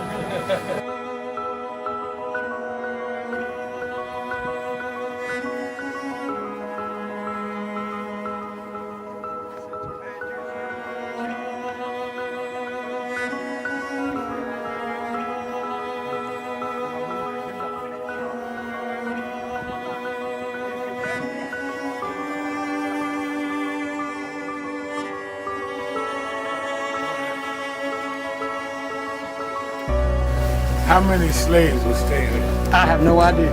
This is where they would have a slave. Yeah, that's when exactly. That was exactly.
The two people that most influenced my life were from South Carolina, James and Jesse.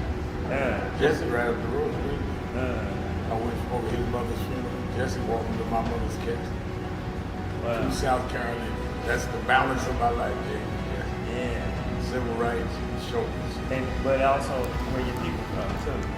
Literally. Yeah, right. And when I knew Jesse was from James, I started president. Yeah.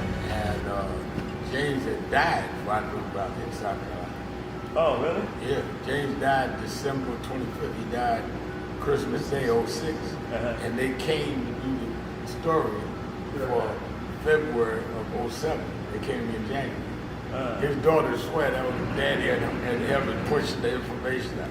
Wow. And I called Jesse and told me, you know, that my great-grandfather was a slave about 45, because Greenville right up to I-20. He said, I told you we was connected. That's why you got to listen to me. But,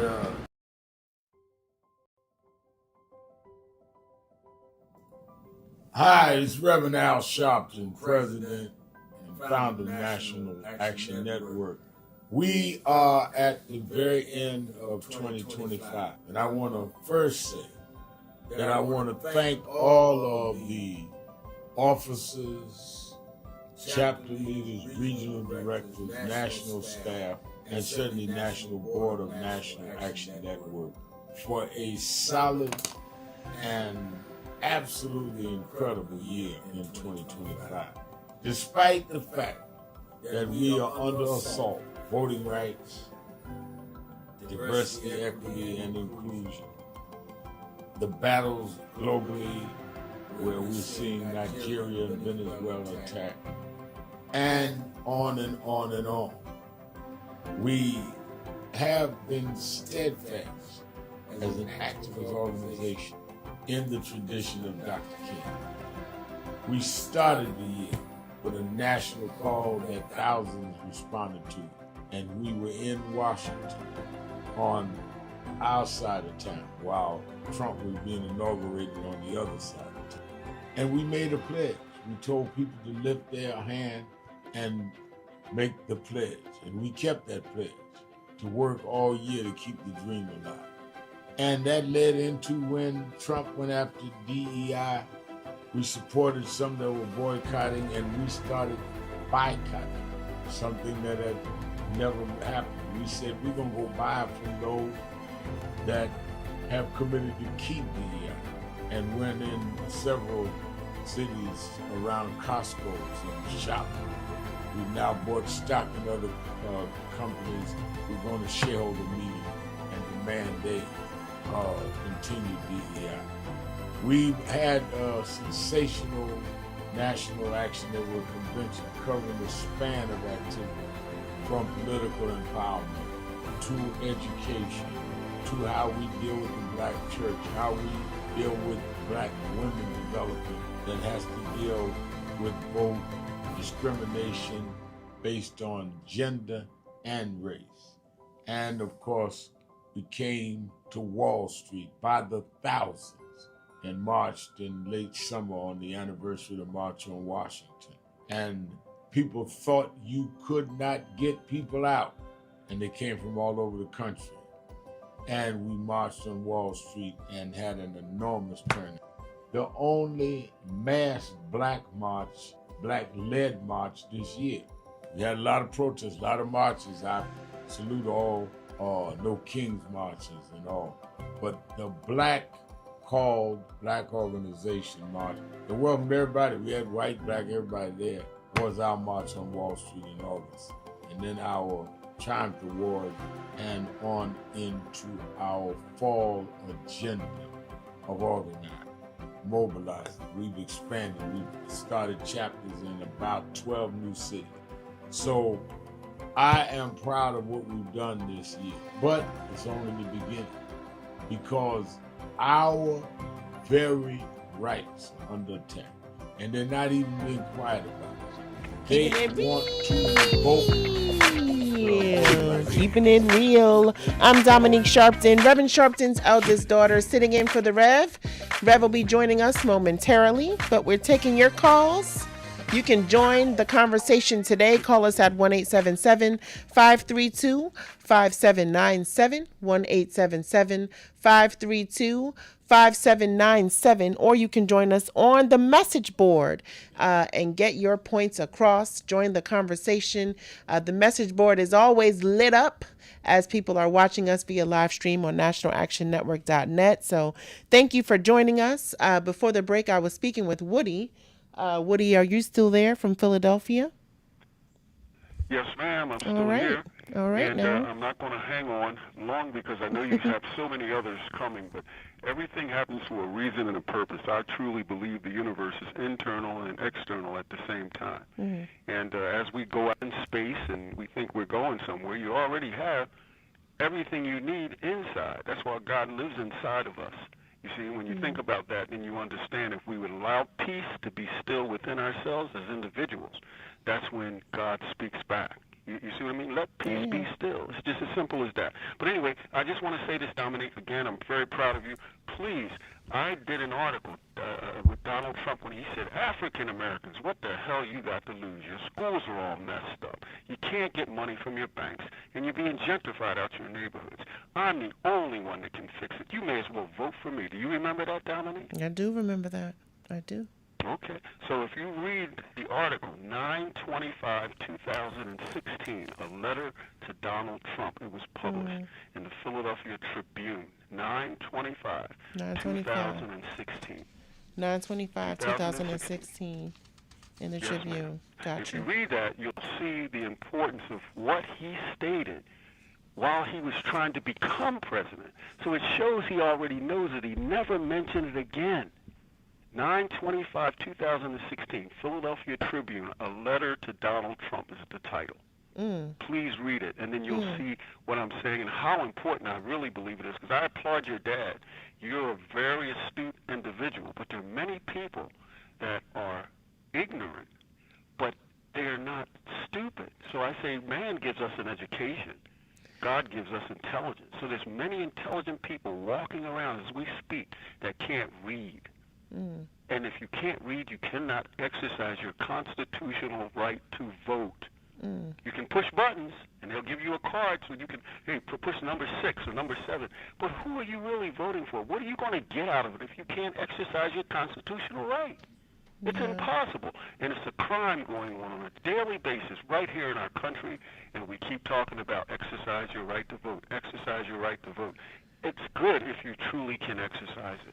But you know, a lot of people ask us, and this is why I'm glad we're having the convention and we're coming, you know, because it's important for us to really amplify, you know, and not only that, but to also, you know, have these types of high level conversations with those who are, you know, who are legislating and who are asking for us, right? You know, who are asking to represent us in various communities. And if we can't come together and talk about what it is we want, a lot of the times, you know, it's not even that we don't exercise our voice enough, but we don't even know what we should be asking for. That's right. So at the end of the day, you know, you get a chance to speak to those who can make decisions and who can impact and, you know, who can do all that. But, you know, what are we asking for? We can't even come together and decide on one accord what we are doing. You know what I mean? And so what's that? Last but not least, I want you to hear this. It's not the fault of the ignorance. It's the fault of the education that you did not receive. The first thing they took away from the slave, Dominique, was the book. Do not teach the slave to read. Start there. If you start there, the spirit of this country and what it all wraps up to keep black people underneath and to keep those who are educated. That's why these public schools that we have, 52%, Dominique. This is 2026. Come on. If nobody can see the crime that's going on right in front of our faces, then nobody can charge anybody for that crime. And that crime needs to be charged to the country, to this country, because as Donald Trump said, your schools are all messed up. You can't get money from your banks. You're being gentrified out your neighborhoods. It's all true. It's not a lie, and we need to do something about it. Start with that. Please, www.barbershoptalkhfd.org. Please check it out. Thank you so much, Woody. I hate to leave it there. Thank you so much. Thank you so much for your call. Thank you for keeping it real. But no, Woody is absolutely right, and I feel like we not only need to have more conversations on the solutions. So, you know, like understanding and really dealing with the fact that 52% can't read in this country. I mean, there are correlations that we are not really discussing enough. And when we're talking about where the solutions lie, it lies in us empowering ourselves to be more actively involved and making sure that things that we need, things that we want, and understanding what that looks like, right? Because I was just saying, we can have these conversations all day, but what is it that you want? What is it that it is that will make you a better person? Like, we need to really decide for everyone, for all of us, what that looks like. And a lot of us can't even determine that. But look at that. He's like 52% can't even read. So we're missing it from various different angles. And we've got to really up the ante in terms of how we show up, not only for each other, but for ourselves. Thank you so much, Woody, for that inspiration. Thank you so much for your call. 1-877-532-5797. 1-877-532-5797. Girlfriend 4265. Decades ago, I read in a professional magazine that the adult literacy rates for Black and whites are the same. There are many reasons for this, including test design. Okay. I understand that, but I also understand 52% is 52%. So it's not even about drawing out, people of color versus not people of color. It's about really dealing with the education gap and where literacy and other things are very important from the early childhood development stages, and how that transpires into how we are dealing with confronting issues in the criminal justice system, and confronting issues of crime, and confronting issues of other things, homelessness, and how we raise the bar for fighting for minimum wage when we are putting more people who are eligible to take those highest paying jobs, right? If we're talking about tech, if we're talking about AI, but we've got to make sure that, that we are equipping our community. We're equipping people to be able to be eligible to receive those highest paid jobs. So they don't have to go and get those visas from other countries to make sure that, they're filling those positions. I mean, we got real conversations that we need to be having, and we really need to peel back these layers. So thank you. Woody was right on point with that. Thank you again. I didn't want to end it there, but I know we had to. Sahi, is that Tashi Abutu says on the message board, Blacks were never nurtured. So literacy is a challenge for the Black school system, where children of color are not nurtured by their school system. Another great point. And as we are, talking about literacy and education equality and inequality, we know that obviously in other communities, in some communities, we can draw that parallel, of course, from as I was talking about how issues arise if we are not dealing with spot on what's going on with our literacy and inaccuracies, in the school system, and how education programs are being cut. That is happening right now. And so we're taking out Black history. We're taking out extracurricular activities, extracurricular programs that's going to help bolster our children to success. Lots going on there. And so we've got to keep pulling that back, those layers. Let's take another break. Dominique Sharpton sitting in for the Rev, taking your calls, 1-877-532-5797. We'll be back with more of Keeping It Real with Sharpton. We'll be right back.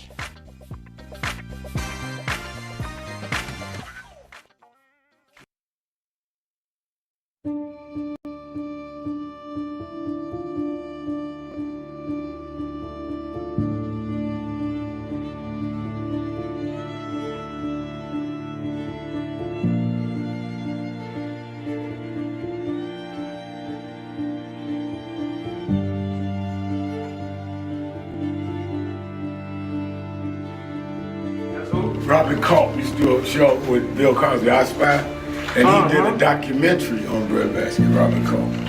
Oh, wow. You need to see that documentary. It's great. Absolutely. I lived this. I didn't read this. I was there. You true to this? I'm true to this. Not new to this. I ain't new to this. Vote to Plantation. He was, Jack O'Dell was one of the guys that Kennedy warned Dr. King about. Say he was a communist. Wow. Jack O'Dell and Stanley Levinson. And Reverend brought him in. Nobody else in the movement would deal with Jack. Reverend brought him in. Oh yeah, sure. Just us. Just us. But there's stories behind all of it. It didn't just happen. But I am somebody. I may be on welfare, but I am somebody. I may be in jail, but I am somebody. I may be an educator, but I am somebody. I am black, beautiful, proud. I must be respected. I must be protected.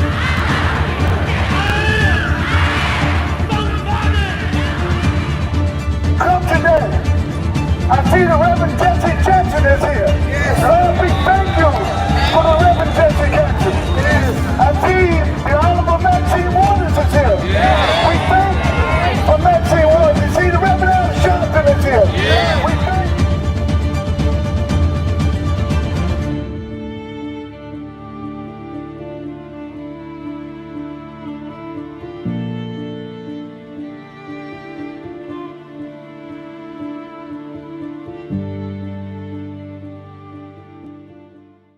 So who is Al Sharpton anyway? Who is this 33-year-old preacher without a church? A number of black New Yorkers as well.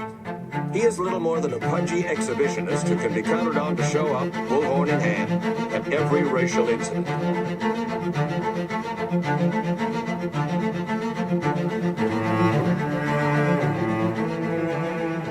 I often quote Mark Twain saying, the two most important moments in life is the moment you are born and the moment you find out why you were born.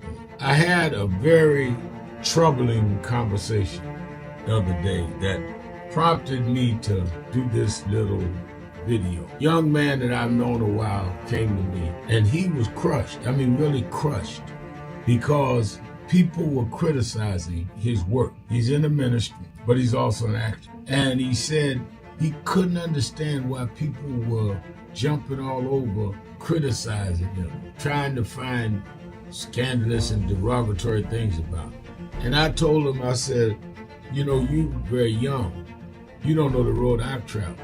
They call me everything but a child of God. Racial discord, a blabbermouth, a loudmouth, too flamboyant, an agitator, a racist, and I had to learn. Yeah, right. I was not defined by how others saw me.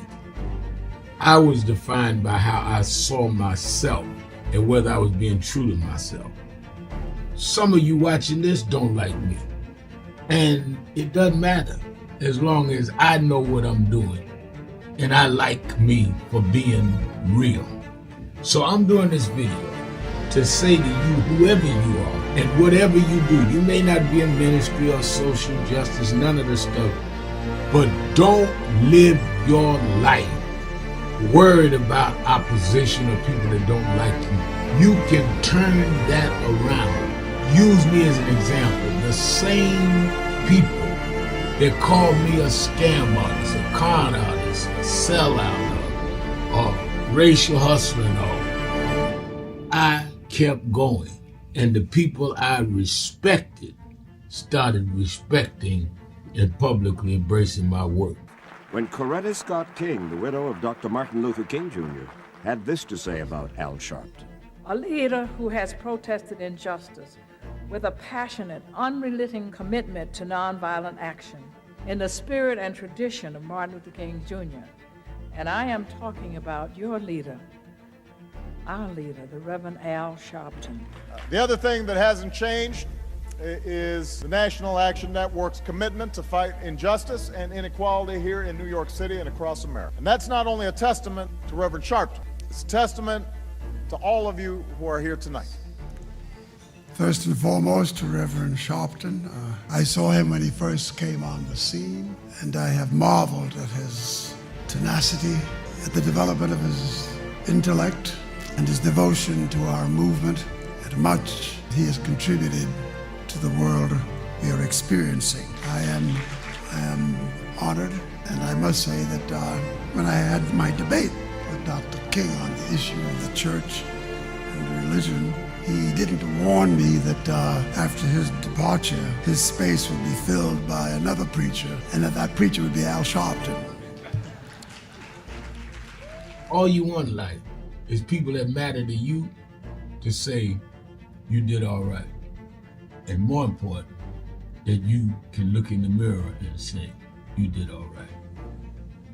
Thank you, Rev. Thanks for that introduction. Look, we've known each other for a long time. I'm grateful not only for your leadership and partnership, but quite frankly, more importantly, for your friendship. And thanks to all of you, members of our nation's most important civil rights organization. You have been, over all of your years, such an extraordinary leader. You are a voice of truth, a voice of conscience, a voice of practicality around what we must address and what we can do.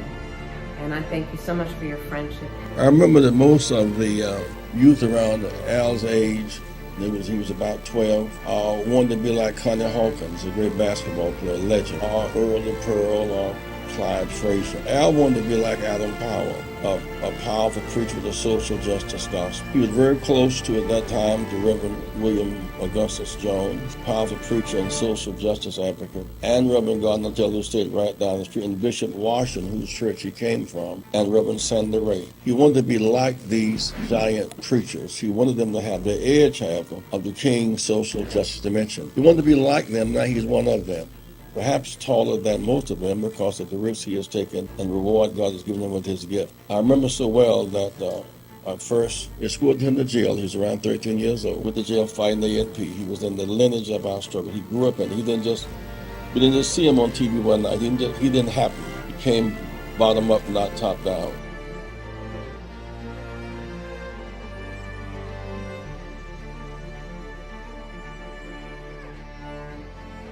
22 years ago, Reverend Al Sharpton stood on the 2004 Democratic primary debate stage, speaking truth to power and challenging the nation to do better. Today, many of those same issues remain, reminding us how much work is still ahead. Reverend Sharpton, why are you in this race? Well, let me say this. First of all, I do not think that it is fair to say that there are two Americas. There are many Americans. Our only problem in America is not just class. Many of us have problems that have succumbed to class barriers, but still have the race barriers, or the barriers of language if you're Latino, or the barriers of sexual discrimination if you are a woman or gay and lesbian. So I think it's very simplistic to just say that it's two Americas, one for the wealthy, one for the poor. Earl Graves supports my campaign. Very wealthy man, but still faces discrimination. Gays and lesbians, they may make a lot of money, they still face discrimination. Latinos that have problems because of language discrimination.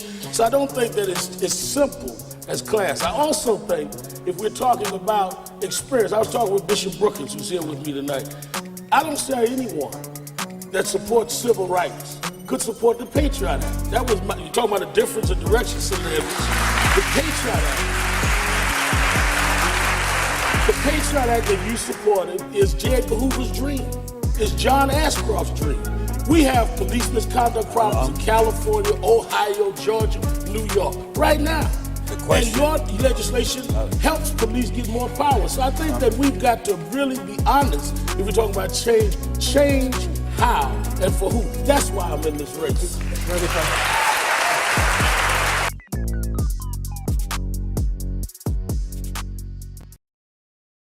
But Reverend, it looks bad now. Look at Iran. Look at what's going on in Minnesota. Look on. Yeah, but I was raised by them to realize that after storms, if we do the right thing in the storm, if we organize, if we register, if we do what we're supposed to do, there's always a rainbow coming out. The rainbow don't show until the storm is over. The rainbow gonna come out in November. The rainbow gonna come out in 28. Keeping it real. Fix these tricks in 26. I am your host, and march through the gates in 28. Reverend Al Sharpton, and we're back. 1-877-532-5797, and Dominique sat in for a couple of segments with me. She's still sitting here in the office. I'm trying to tie some things together for the convention, people coming in from everywhere, even abroad. And you still have time to come to the National Action Network Convention. It's free if you can get in here the next 4 days. It is awesome. And you need, with Trump threatening to do whatever he's going to do tonight or not do tonight, it is going to be even more reason that we all be together, convening, organizing, responding, dealing with this whole crisis that he's trying to trigger in Iran. And one, it is dangerous. Second, it can and will cost lives if he goes through it something, both on the American side, military side, and the Iranian side. And it could cause lives in laboring Middle East nations because they get pulled in. And the whole fight around the Straits and Hormuz, they are the ones that deal with a lot of that oil and the oil business. So we're in a very particular time. And I think that we couldn't have had our national convention, which starts tomorrow through Saturday, with all of our national Democrats as well as our business people and all coming together. Couldn't be a more, in my opinion, appropriate time so we can walk through all of this and form a strategy at the same time. I believe in action, analysis and action. A lot of people just are caught up with Martin Luther King Jr. used to call with the paralysis of analysis. They can tell you all night long some brilliant stuff, but they are not going to do anything. And then others are just reactionary and don't think through nothing. You need the balance of both. All right, let's go back to the phones. Let's go to Rick in Germany. Rick, you're keeping it real with Al Sharpton. Good day, Brother Sharpton. Good day. Good day, good day, good day. Oh, man, it's interesting. You go back and forth between you and Dominique, and I have to change my script. First of all, I want to say the burning of the oil, the burning of fossil fuels is our downfall. And with Bill Weir, that's W-E-I-R, with Bill Weir reporting on the melting of the northern polar ocean and the southern polar continent, young folk know that the space program is gearing up for the survival of the human race. 7 billion people are not going to fit on those ships that they will put into orbit around the planet. Less than 20,000 people will be put in orbit. And I learned this after the Challenger explosion in 1986. The moon mission is a fraud. We're not all going to live on the moon. We are not all going to live on Mars. At best, to get the human race to survive, NASA will put 6 to 12 hibernation orbiter ships in place around the Earth. And I think it is good that you have Mark Kelly as a speaker at your convention. It will be good to hear from Mark Kelly, not only as an astronaut, but also as a constitutional Caucasian progressive. It will also be good to hear from Kamala Harris and the healing of black men and women romantically and politically there in America. I think that's what she represents. It will also be interesting to hear from the governors who are coming to your convention. So I hope and pray that you are going to record the convention and put it on YouTube. Brother man, I'm all talked out. I'm done. All right, thank you. And you gave the best ad for the convention that I've given. I mean, Rick laid it out why the convention is important and getting all those people. And let me tell you something. It is a tribute to the members of National Action Network and to you that are consistent listeners of Keeping It Real that we can get people in these positions to feel they must come, because politically it would be bad for them if they didn't. Not that they in love. These are not people sitting up in the pews hollering, looking for a charismatic preacher named Sharpton. They make calculated decisions based on what can benefit or what can harm their political careers. So you ought to be honored that you helped build an organization and a radio show that they could not ignore, even though I'm certain we say and do things they don't agree with. Let's go to Edward in Canada. Edward, you're Keeping It Real with Al Sharpton. Oh, yes, indeed, Reverend Al. First of all, I must pay homage to you and create a nexus of connection. Number one, for the last month or 3 weeks and a half, you have been paying homage to Jesse Jackson. Right. I think you know the little country Namibia, adjacent to Botswana, South Africa. Right. And I recall as a young writer and journalist, meeting not only Michael Jackson, but as well as Reverend Jesse Jackson. Right. And I was telling your technical handler, when Dominique was, present, that I just want to ask why you have never traveled to Namibia or to South Africa, number one. And then number two, what it is the fact that the legacy that you are leaving behind, you are doing that which even Comrade Jesse never did. The museum,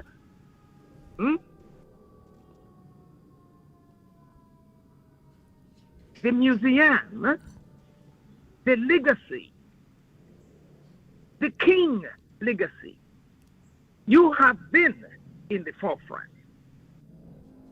You see, I asked myself, if Comrade Obama, I understand the presidential aspect of it, but why was money put into the Obama thing and not put to help you? Huh? Why do we have to beg for rent?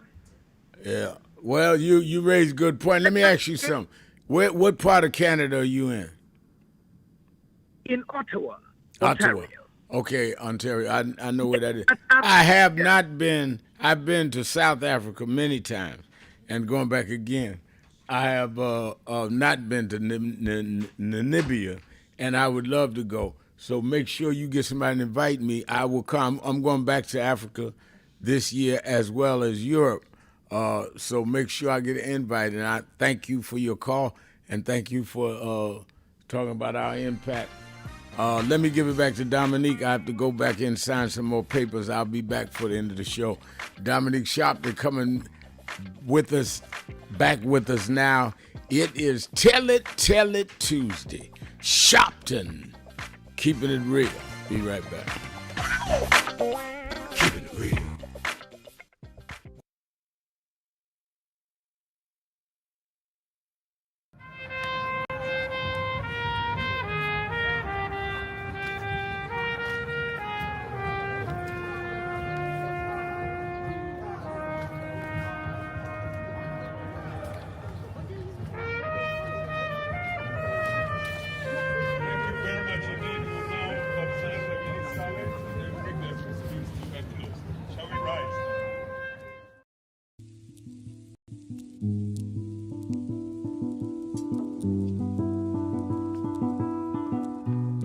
I had a thought this morning that I want to share with you about mentorship.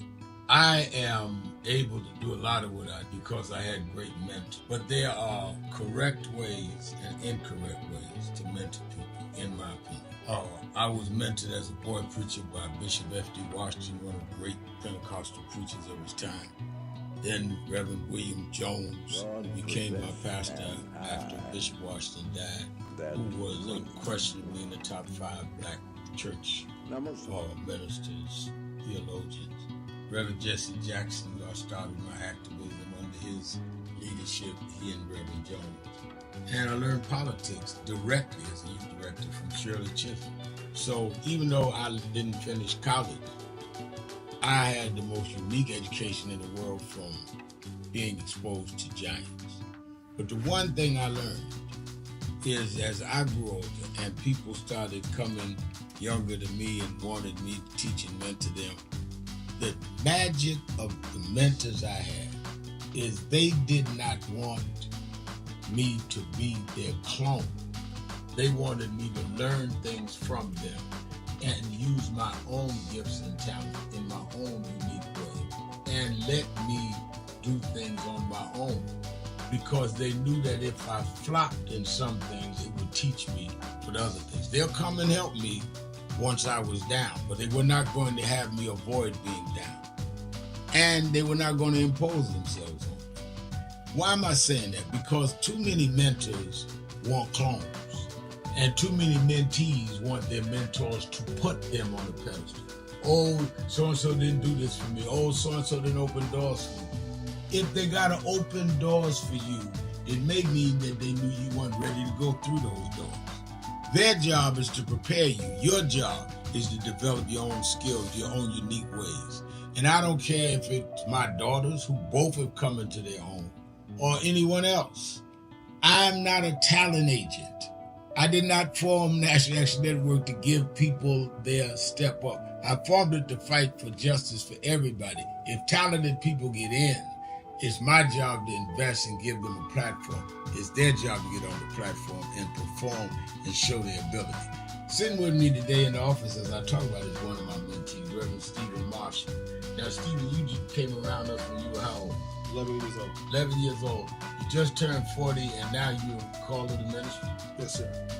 And what do you do in National Action Network? I formulate policies, lead in various regions, but most importantly, I senior advisor to you on all things from social justice strategies, politics, intergovernmental affairs, you name it, community organizing, all of that stuff. And I could go through scores of others. My daughters started Huddle. They got Huddles now, which is for young people to meet once a week all over the country. I just saw the video from the Las Vegas National Action Network chapter. Now, when you decided to preach, did I ever tell you to become a preacher? Not one time. Who called you to preach? The Lord. All right. And did I say go to this school or that school? No, sir. Did I open this door, that door? Did I tell you be ready when the doors open? Always be ready and prepared. And that's what I'm saying. Get you some young people than you that you can help along the way. But don't be their talent agent. Their talent must speak for themselves. And anybody that grumbles with you about so-and-so didn't do something for them, maybe it's because they didn't feel you were ready, or that they felt if they did it, you wouldn't do it on your own. But we all don't live forever. I want the next generation to speak of me, of National Action Network, and others, the way I speak of Reverend Jones and Bishop Washington and Shirley Chisholm and Reverend Jackson. But I just don't want young people to feel that somebody ought to give them the reins of leadership or give them the reins of business or whatever it is you're in. You need to learn from their journey, get the pearls of wisdom from them, but don't have them do for you, because then it means you can't do it for yourself.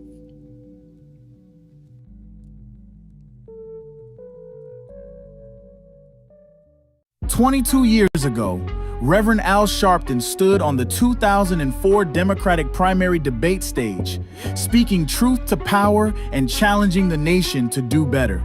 Today, many of those same issues remain, reminding us how much work is still ahead. Reverend Sharpton, why are you in this race? Well, let me say this. First of all, I do not think that it is fair to say that there are two Americas. There are many Americas. Our only problem in America is not just class.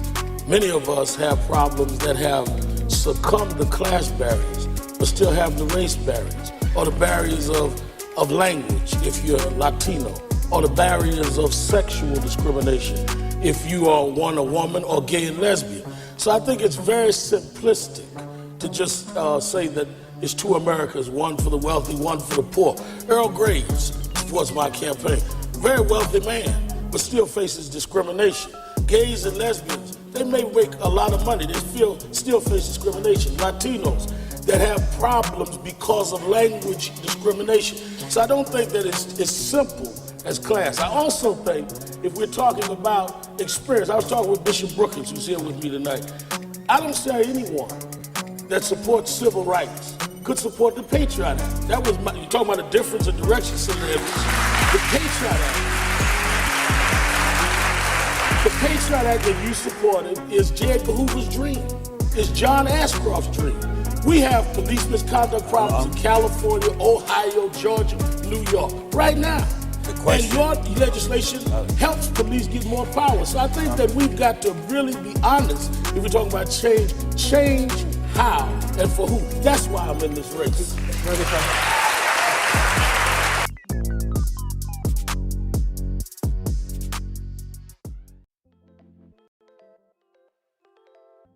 Hi, this is Reverend Al Sharpton. We are in critical times. Healthcare premiums are going up, oil and gas going up, all kinds of things that are costing us what we are comfortable to or what we were getting by.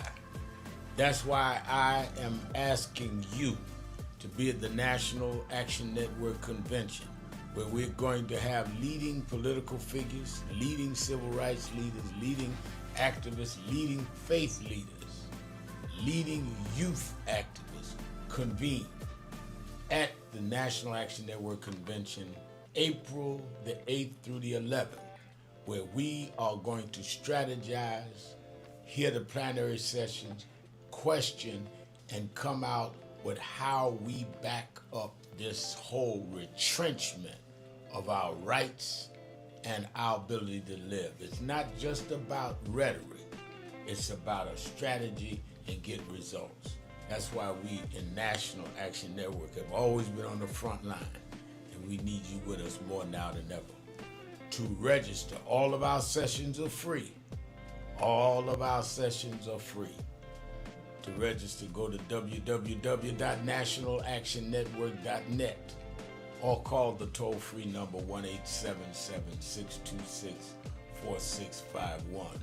Don't worry about how tough they are. Worry about how tough we must become. We never had a victory without a fight. It's time to strategize and fight back.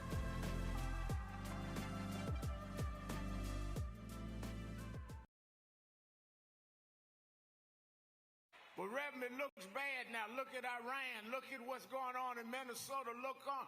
Yeah, but I was raised by them to realize that after storm, if we do the right thing in the storm. Keeping it real. I'm Dominique Sharpton, sitting back in for the Rev, talking to y'all on Keeping It Real. It's always a pleasure to step in and talk to the people. What's going on in the world? It's Tell It Tuesday, and we're taking your calls across the country, 1-877-532-5797, or you can join us on the illustrious message board for all those watching us via live stream at nationalactionnetwork.net. Let's go back to the phones and let's speak with Jewel, who's listening to us from New York. Jewel, you're Keeping It Real. Good afternoon. Good afternoon, Dominique.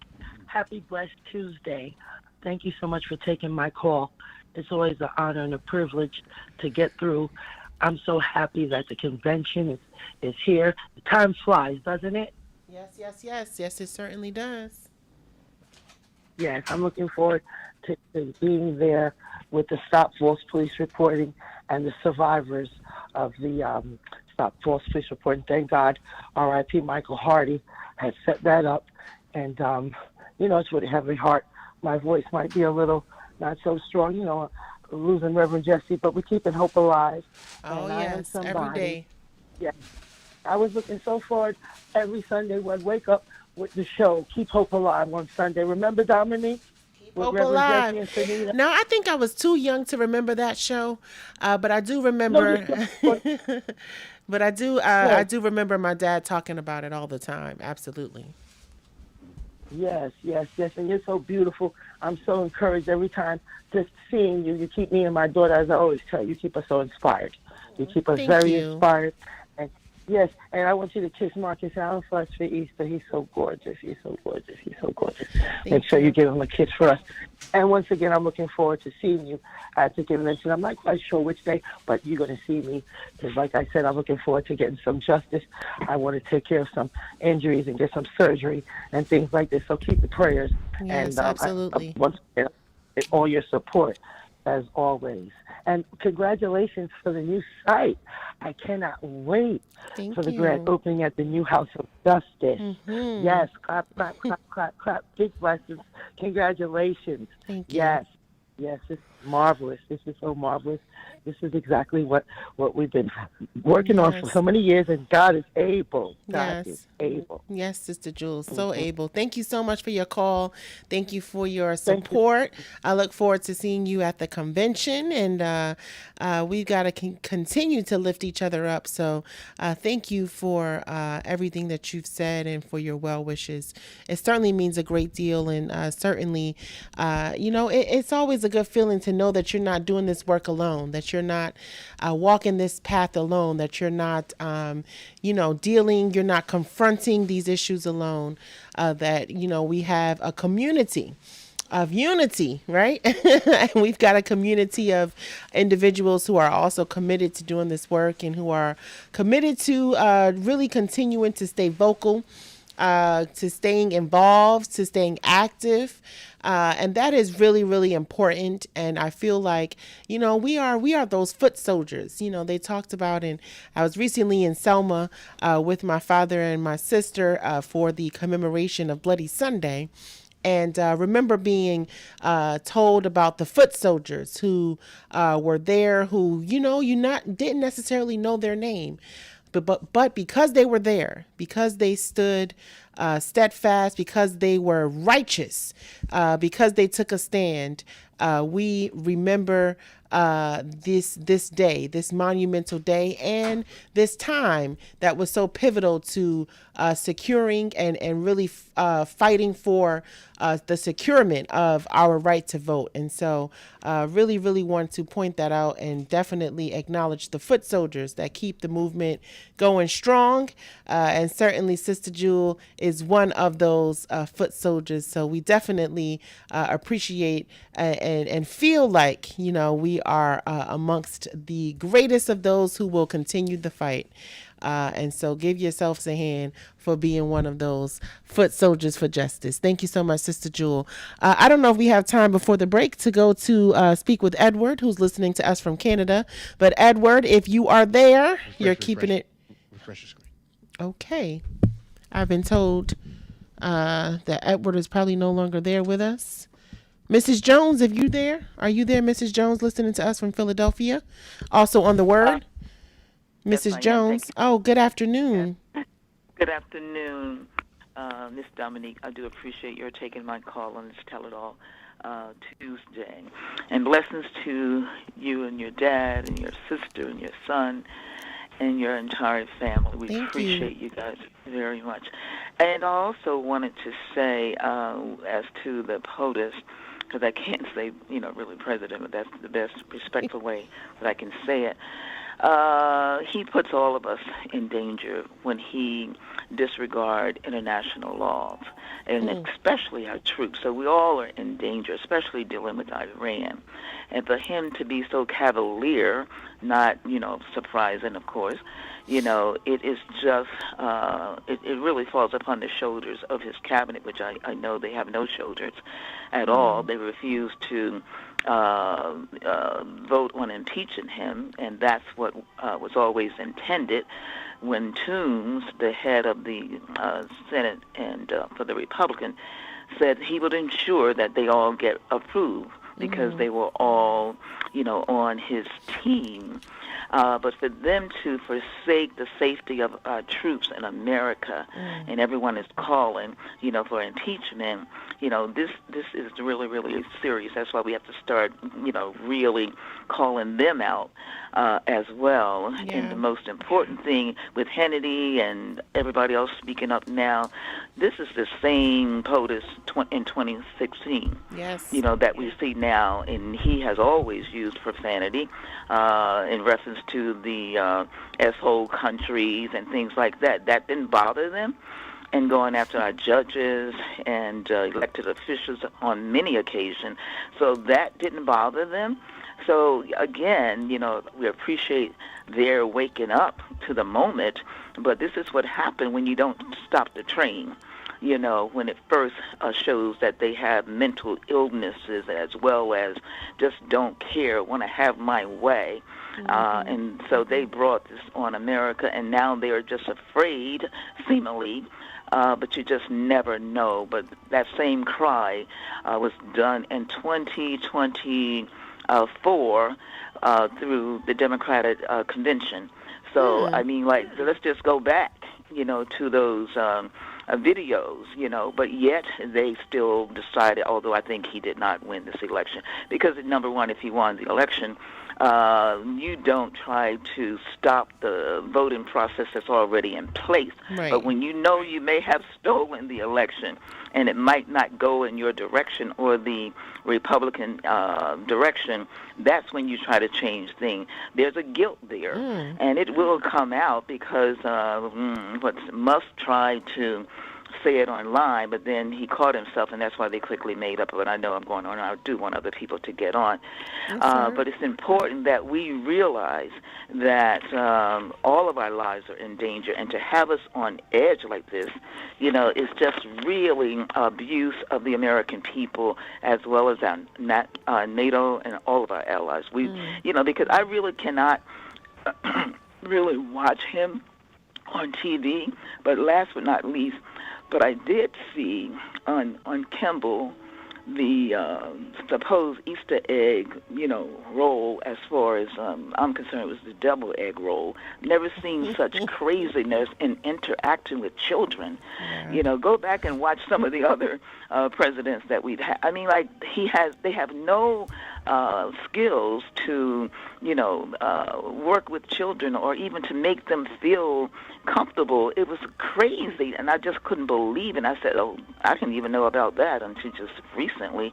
But if you know what I mean, it was just the craziest thing, talking about bite and talking about IQ. Those are surely signs that there's a mental disorder here, and we all are suffering as a result. So let's call out those Republicans in Washington because we're just putting all the emphasis on him, but they're the ones that's keeping this madness going on. We appreciate Marjorie Taylor Greene. Yes, and we hope that, she does come on your dad's show. Thanks again for your time. Thank you so much, Miss Jones. I hear you. Okay. I got to take a break. I hear that music. Anita, Shannon, I'm coming to you. Also, more discussion on the message board, but we'll be back with more of Keeping It Real with Sharpton. We'll be right back. Time is up. The IRS is in full collection. Hello, New Orleans. Let me tell you straight. They did not think we could come and be here tonight. They cut budgets and advertising, but one black man, Rich Newton, said, I don't care. My families come together every 4th of July weekend, and essence will happen, because that's who we are. Give a big hand to Rich New Dennis for bringing us back.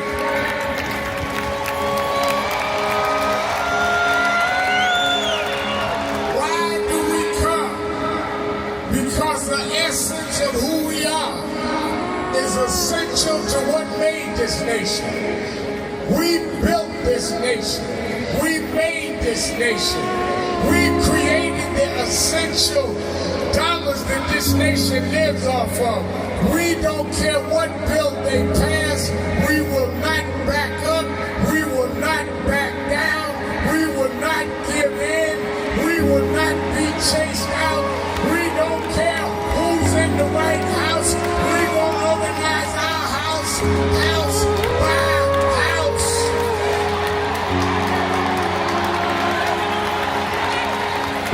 We came over the Middle Passage. We survived slavery. We survived Jim Crow. Don't you give up now. Don't you turn back now. Stand up, black man.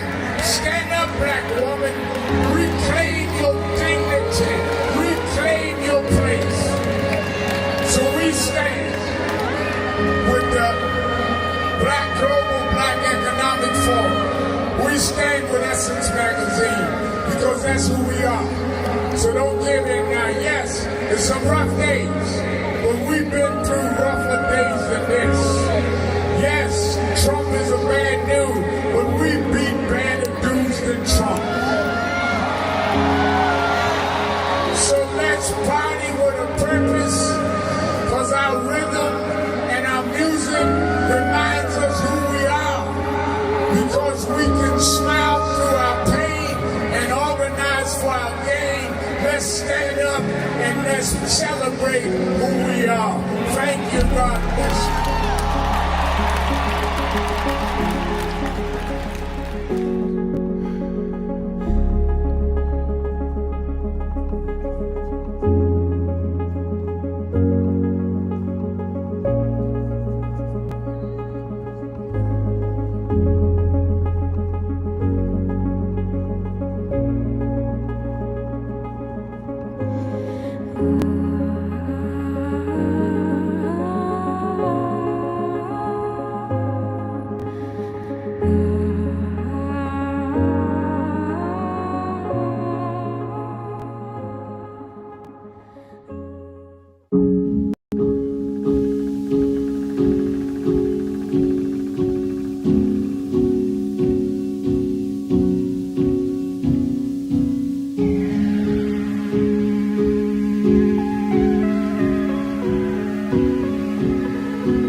Good to see you here tonight. By our count at WMUR, you've only been here once in 2003. You counted wrong. Okay. You must be using the Florida Republicans count. Nevertheless, as far as your visits are concerned, you have been here far less often than your colleagues here who have gone through the paces, met with the voters, done the grassroots style of campaigning that the voters of New Hampshire are expecting and looking for. Why shouldn't those very same voters not think of you as disrespecting them by not coming here and doing the same thing? Well, I think, first of all, I've been here several times last year and this year. I intend to be here. In fact, I was to preach here Sunday, and the snow stopped me. I intend to be here between now and the primary. And I think that's any more than any of us. There are many places that some of my colleagues have not been to often at all. I think that people go and campaign based on their resources and their availability. So I think that that is not something that they should read into any of us about any particular primary. I also want to address your first question. As a minister, I think that you can have a personal motivation of religion, but you should not try to act like your religion is something that dictates where people ought to go. I pray every day. I can assure you in my talks with God, he is not a registered member of the right wing of the Republican Party. Today, many of those same challenges still remain that Reverend Al Sharpton stood on the 2004 Democratic primary debate stage and spoke about, a clear reminder that the work is far from over. For over 35 years, the commitment to justice has remained strong. The fight continues, the voice is steady, and the mission moves forward. Keeping it real. Dominique Sharpton sitting in for Reverend Al Sharpton. We are moments away from opening up National Action Network's National Convention and looking forward to meeting many of you who are listening to us on the phones or watching us via live stream at nationalactionnetwork.net.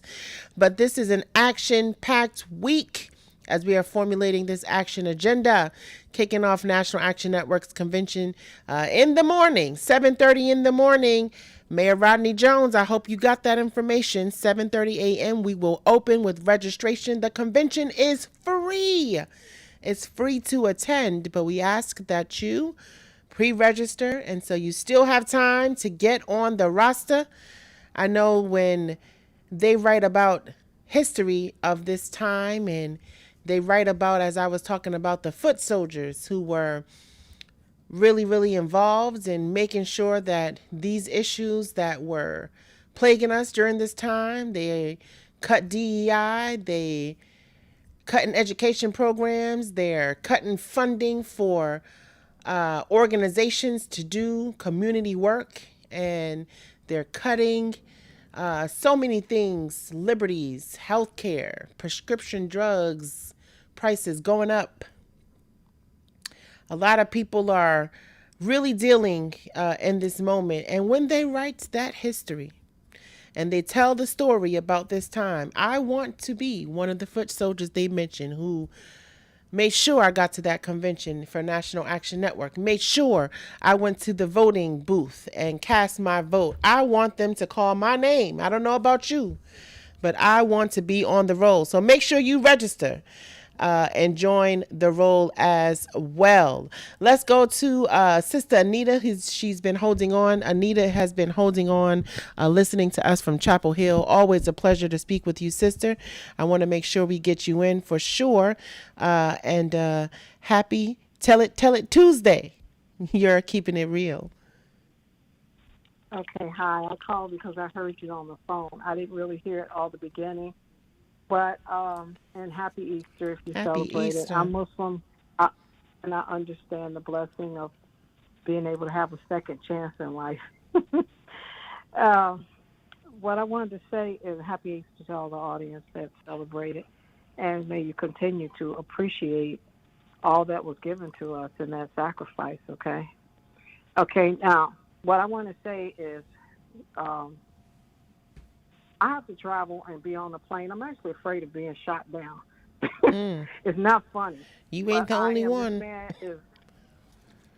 is, someone needs to get to him and tell him what a family is and what a family isn't.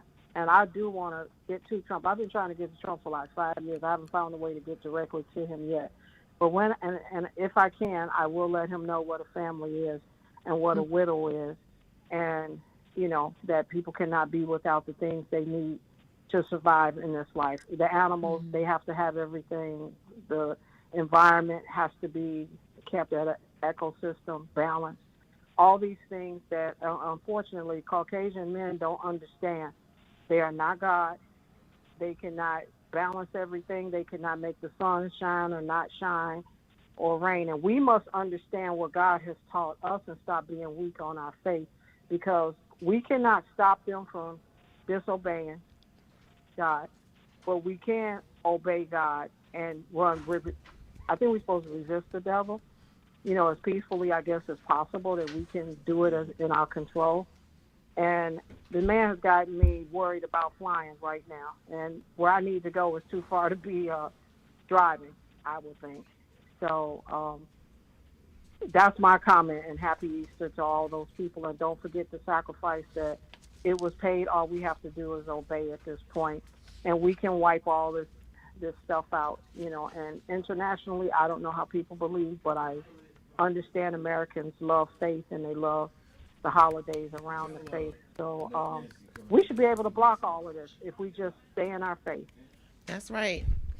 Stay in our faith, Sister Anita. I hear you, and thank you so much for saying that. I really believe in that, and I believe that with us, we all things are possible. We believe in a higher being. We believe in being connected spiritually, and I feel like this is what has brought us to, through so many things, trials and tribulations for generations. We have seen this in the worst, situations humanly possible. We've seen it. And we've still survived. And so I believe that we will continue to move forward as we are equipped to being, as we are connected to a higher being who will continue to carry us and continue to see the generations that come after us even to a better tomorrow and a brighter day. Thank you so much, Sister Anita. I want Sister Shannon to get in. Shannon, if you are there. Shannon from California, I want to get you in. You're keeping it real. Good afternoon, Shannon. Yes, good afternoon, Ms. Sharpton. It's a pleasure to talk to you, and thank you for taking my call. I wanted to ask you about something. I've seen repeated references online to something called the delineation movement, which kind of urges African Americans to call themselves American descendants of slaves or foundational Black Americans. The delineation movement. Yes, and I'm just wondering, do you know if this is a real thing? And if it is it, do you think there's, legitimate basis for something like this? Now, and, is this for, what is this for? Is this for identification purposes? Like you can... Yeah, for African Americans to kind of, delineate and separate themselves from other immigrant Blacks or just kind of... making, like, for instance, making demands of Hollywood to use African American actors instead of African actors to portray us. And also, it also seems to me to be kind of a reaction against, I guess, immigrants. I guess a lot of us have had experiences with people from other countries who treat us disrespectfully or, say like they follow us around in stores, something like that. And anyway, I think I just don't know if this is a real thing or not. So I just kind of wanted to check in. I don't know about that. I mean, especially knowing that the U.S. is not even trying to acknowledge the facts that slavery basically even existed and was and so I don't necessarily know the validity of that. I have heard this in conversation before. I didn't know it was called the delineation movement. I didn't know the exact name for it, but I have heard this in conversation many times.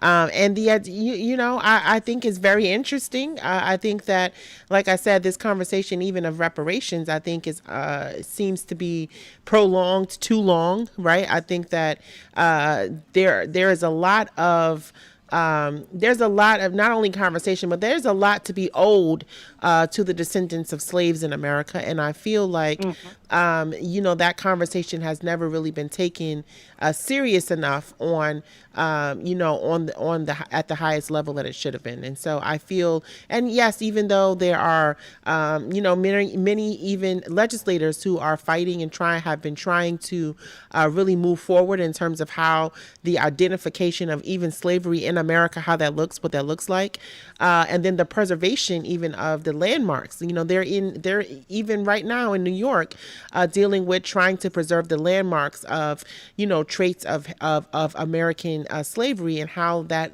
looked like, what that looked like, and how we preserve not only that information, but how we, of course, are paying forward in terms of how people are not only being held accountable in terms of this country for what they owe the descendants of American slaves, but also, how this is really defined, in history and moving forward. Very important. And I think this conversation really does need, I don't know what you think, but I feel like without the legislative component, we're just talking about it, because unless this can actually be brought into law, or there's some type of conversation about the seriousness of that, right, and making that happen, it's, I don't know how it continues to progress forward. But what do you think about that, Shannon? Well, I think I see the kind of like the arguments, some of the arguments underpinning this. They are valid and they are real.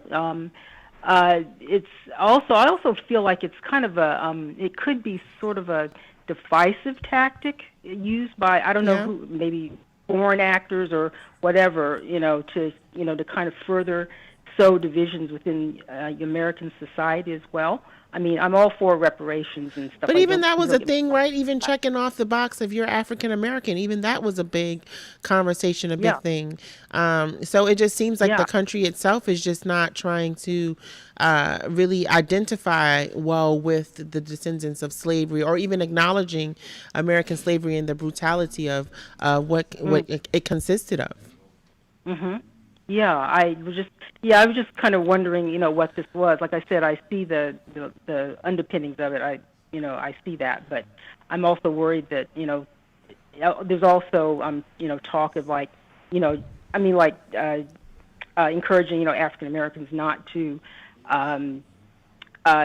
protest, come out to protest, and let, ICE do its work, as cruel as they've been.